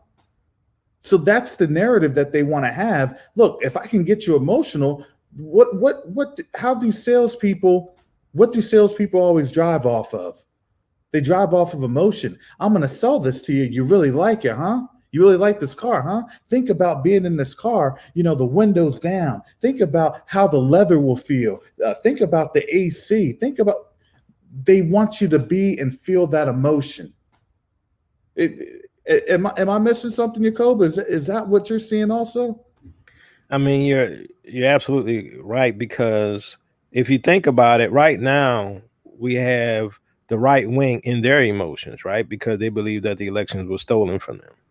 And then if what I think may happen in the Supreme Court, that it might be flipped back to Trump, then you're gonna have the left in their emotions, because they were already partying, popping the champagne, and then it's gonna be taken from them, right? I mean, it's a perfect setup for anger on both sides, right? Where they get that civil war that they've been looking for. And that's the thing. So not only did they lose with Hillary, okay, they done had the party going. They done had people popping the champagne. They had all the news media, and then come tomorrow, within a few days, potentially, they could say, well, you want to know what? We have to recount all these ballots, particularly Michigan. And let me tell you, isn't it funny that Antrim County, and particularly Michigan, where you just had last month the governor of Michigan was the plot to kidnap the governor of Michigan was foiled by the FBI. Remember 13 white supremacists that was going to kidnap the governor because of whatever they didn't like. I don't know the details and the specifics. But now all of a sudden, if you know that Michigan is a powder keg, and now you're just giving it another fuse to light. Well, the other thing is about that whole situation where they were gonna, kidnap the governor. I believe that was a government operation anyway, because anytime that type of stuff happens, there's a FBI informant or FBI agent in the midst of it, right? And he's the one suggesting it. That's usually what happens. And what's the benefit of all of this, right? It's the increased chaos, the fear, the division, the left versus right, that whole paradigm. And they're turning the fire up. And look, bottom line is, something gonna catch fire and it's gonna explode, and somebody gonna get caught on camera doing the wrong thing, and it's gonna kick off, and that's just gonna be that. That's my opinion. I'll be surprised we get out of 2021 without some major stuff. Yeah, and this is the thing. I looked at it like this. I honestly thought that we were going to see 2020 end in a very unsettling manner. And I think it was going to be unsettling because we knew how things were going. But I think it's like this. Gentiles really didn't know. Remember, you gotta think about this. They looked at us like we were crazy. Think about that. They looked at us, hey, what are you talking about? The Most High is going to judge us. Okay, we dealt with COVID, not a big deal. We've dealt with the stock market, not a big deal. We've dealt with the opioids. We've dealt with the deaths, with the suicides. See, now all this stuff is starting to manifest itself into, well, you want to know what? It's time for action. This is what these folks are saying. They're not going to say it in these social media, mainstream social media sites. They're saying it amongst themselves in their discords and whatever sites that they use to ensure that, hey, This is what we're seeing. This is what we're saying. Remember, for them, Trump had already laid the foundation. This is what you're going to respond to. This is how you're going to respond to it. And so now I look at it and I say, well, we're seeing this judgment going. This thing is moving. I really don't know how quickly they have things together, because I'm telling you, a lot of the nations, when you do have something that's hotly contested, especially when you see elections in Africa, the UN actually do a standby. The UN does actually go on standby. They put countries on standby. Hey, UN Security Council, this country's up next. For what? What is it up next for? It's up next for a rotation to do peacekeeping operations. This is very interesting to kind of see how intricate these things are. I wouldn't be surprised right now. You see, oh, Russia and China, they happen to be, quote unquote,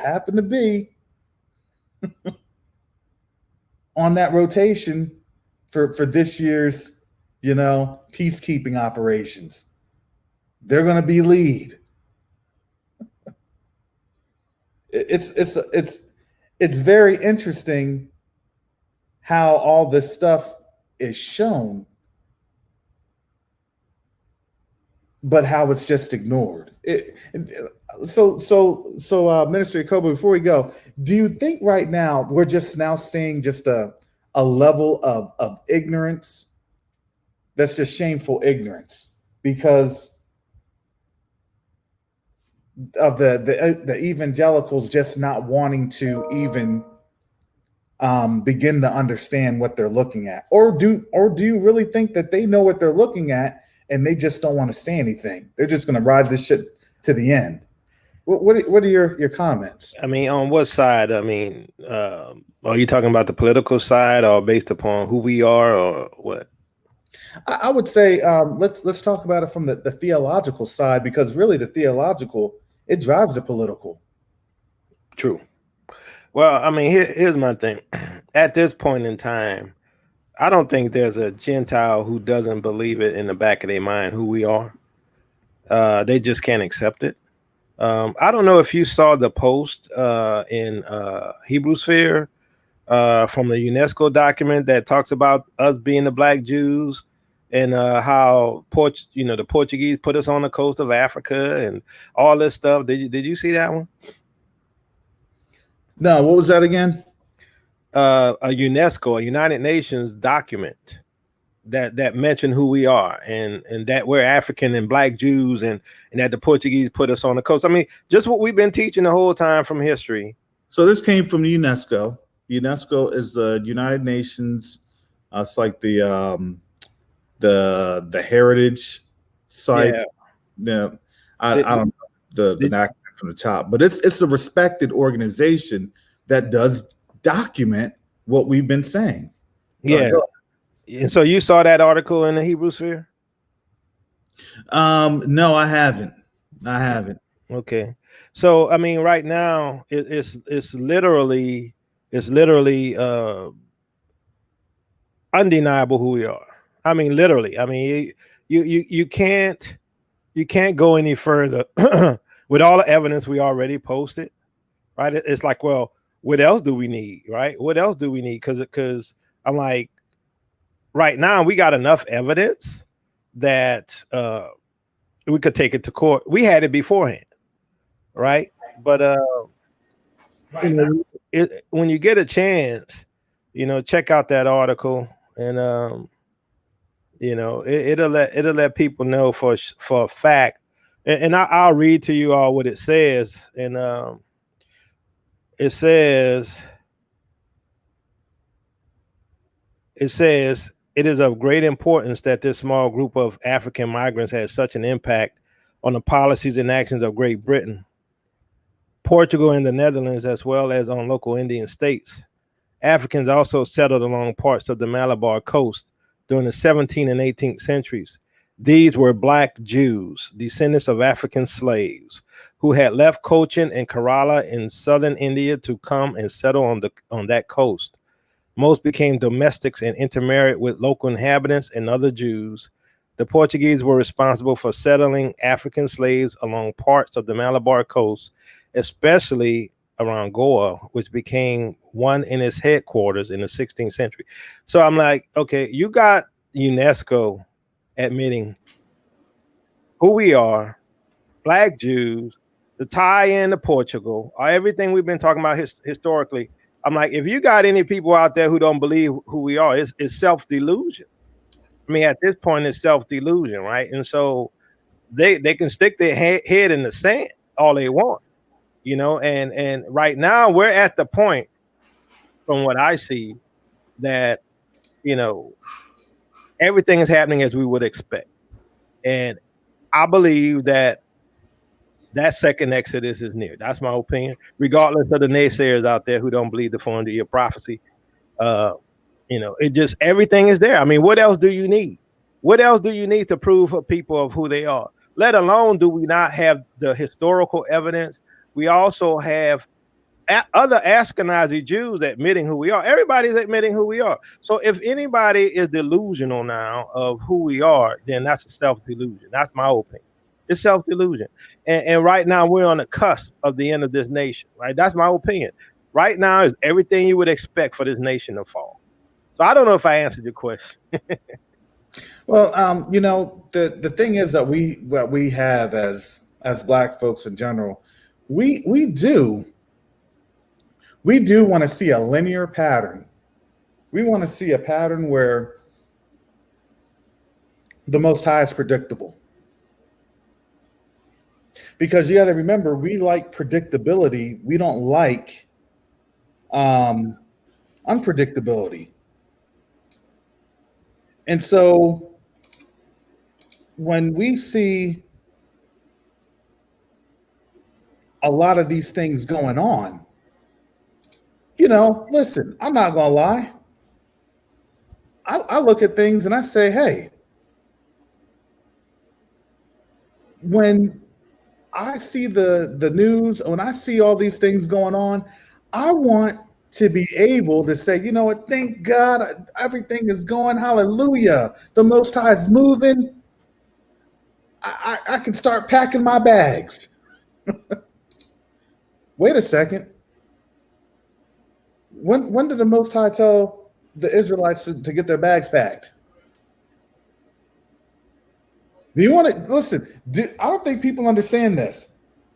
When the Most High tells you to move, you don't have it's very short notice. You don't have days and weeks.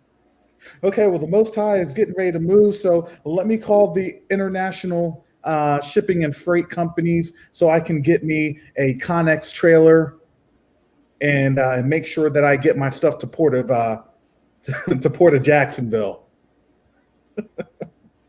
Because I want to make sure I have all my household goods, my vehicles, so when it gets dumped out in the middle of Africa somewhere, at least I can be driving around and you know, have finished roads. Oh, and it's the SUV too. Okay, great. Hopefully we won't get there during rainy season. You know, but that's where we look at that and you know, it sounds crazy as we think about it. But remember, the Passover, how long did the Israelites have for Passover? Here's the thing. If you read Exodus,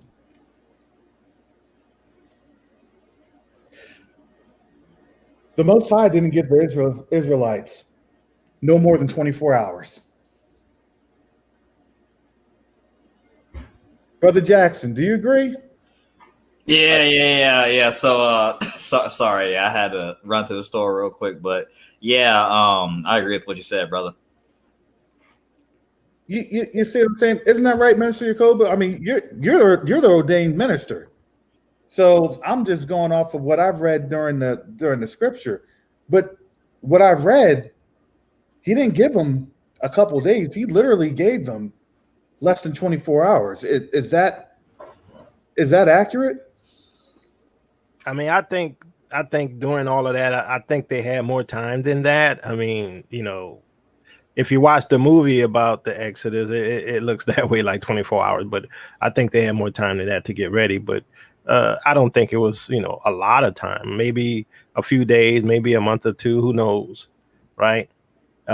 Because if you look at the what is it? I think it's Jasher that says, like after 2 years, another plague happened, stuff like that, right? So Jasher and stuff give you some more idea of some of the timelines, but what we call canon doesn't. Yeah, and you're right. Now in Jasher, it does say, listen, they had, it was spaced on out. When Moses first got there with the snakes, throwing the staff down, when that miracle had happened, Moses ran away. He ran away defeated. Because he's like, okay, come on, Most High, this is all you got for us? Pharaoh's looking at me like I'm crazy. And it took him about 2 years to go and approach Pharaoh. After the Most High said, look, this is what I'm going to have for you. Now, I guarantee you this, in the age of cell phones, in the age of technology, now listen, you will be surprised and amazed how quickly things move with people, especially in the Middle East, when a lot of them really don't have that many cell phones. They will find out and know something within hours. They just be driving on the trucks. Hey, you heard about this? You heard about this? Gas station to gas station. A word could traverse in literally hours. We're not talking about social media. I don't know if you all know Jamal Khashoggi, but they don't be dealing with social media like we be dealing with it. They don't be dealing with telecommunications like we deal with it. Man, that stuff is word of mouth. So imagine that system there in Egypt. Hey, get those riders, get those horses ready. Moses is coming. I think when Moses was getting ready to get up to the palace, this is just me. All right, folks, this is just me. So don't go crazy. I'm just trying to give you that biblical perspective. I think when Moses was going up to the palace, and as Moses was approaching the palace, all the Egyptians were like, Moses be coming, yo. Moses be coming. Like Omar on the wire. Omar coming, yo. Let's get all out of here. Omar coming. Moses coming, yo.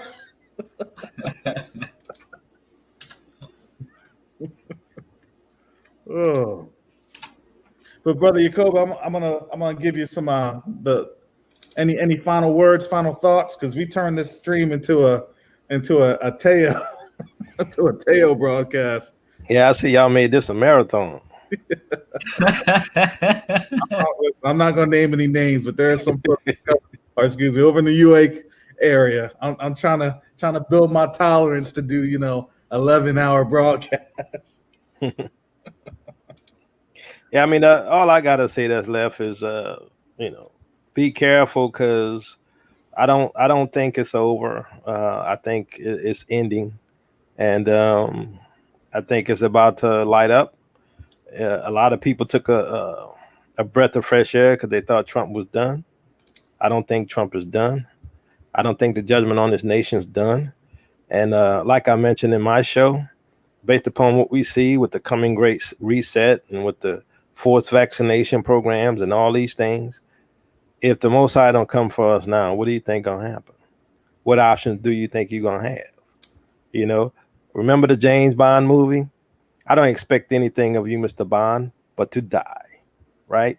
And pretty much that's how they look at it, right? They don't expect much of us, but for us to die, because you don't have any other option. They got the military, they got the weapons, they got the biologicals, they have all these things, and what's your option, right? Because COVID then locked down the whole world. You couldn't even travel to another country if you wanted to. I mean, you sort of can now a little bit, but just realize, just as they flick that switch a few months ago and you couldn't go nowhere, they flick that switch again and you're gonna be locked down.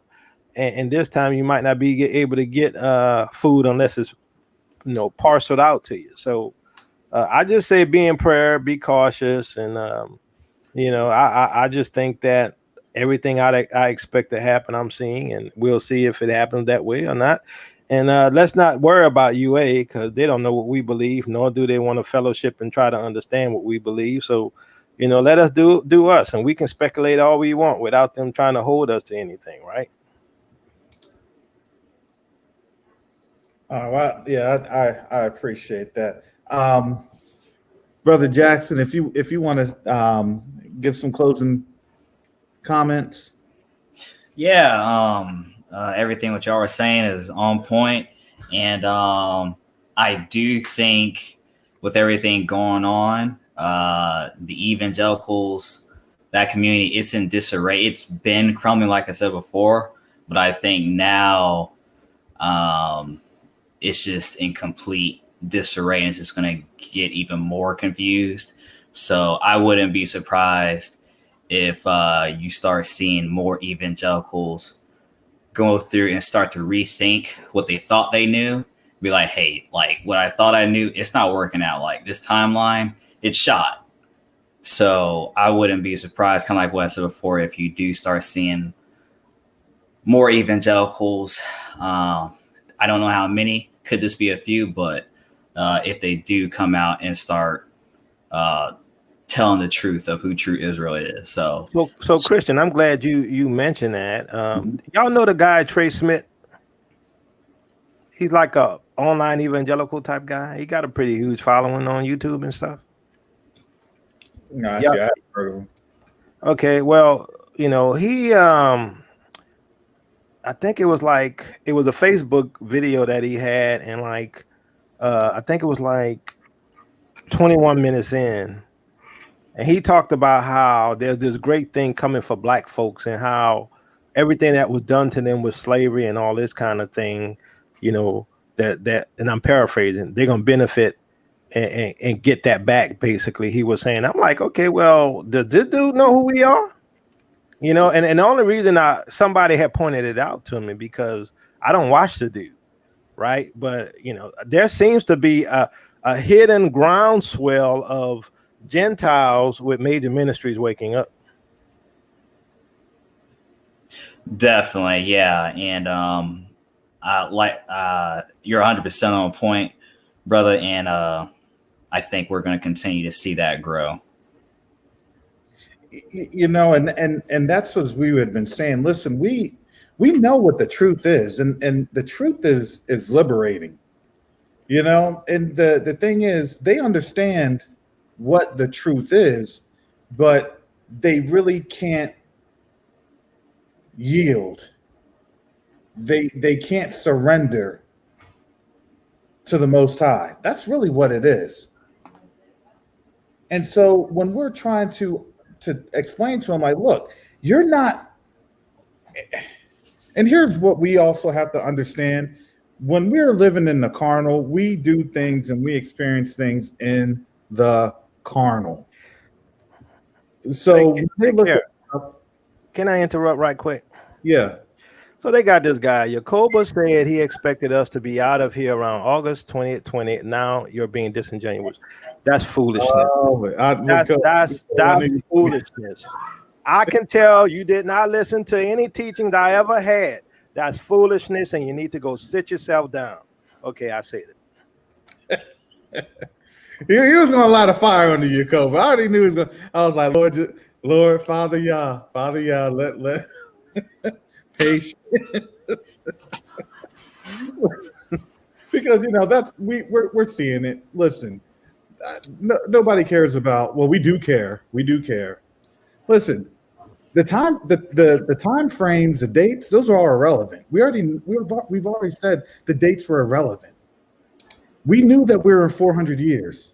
We got out of the 400 years. We're still in captivity, but we just weren't in 400 years blindly. We're with spiritual blindness.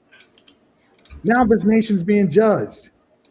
Now you can tell this nation being judged, we're not doing things the way that we had been doing them. for the last 400 years. We're all coming together. You got some moderators to handle this fool out here. Just Darren Harris, Tobias Harris. Now he calling me a Trumpster. When did I ever say I support Trump, you fool? I haven't even gotten any moderators. Next time I'll get some moderators. I'm still trying to do what I can, you know. So, you know, we're gonna wrap this on up here. But listen, I appreciate everything that, especially the folks that stayed around. You know, this is a long time. I've never clocked a 4-hour live. I don't even listen to 4-hour lives. So I definitely appreciate you. And again, shout out to Sista E, Pastor Kelly, Pastor William Brown, and then Kohan Hamandishi and Malzal, again, for the information that was so powerful, and we are going to feel those effects for the next definitely next couple of weeks, because how do you respond to that? How can anybody respond to that? But the thing is, it's the Most High that's breaking down these walls, and when he breaks down those spiritual walls, those physical walls get broken down too. So with that, family, shalom, salama, siemi, shalom, peace and blessings, Israel.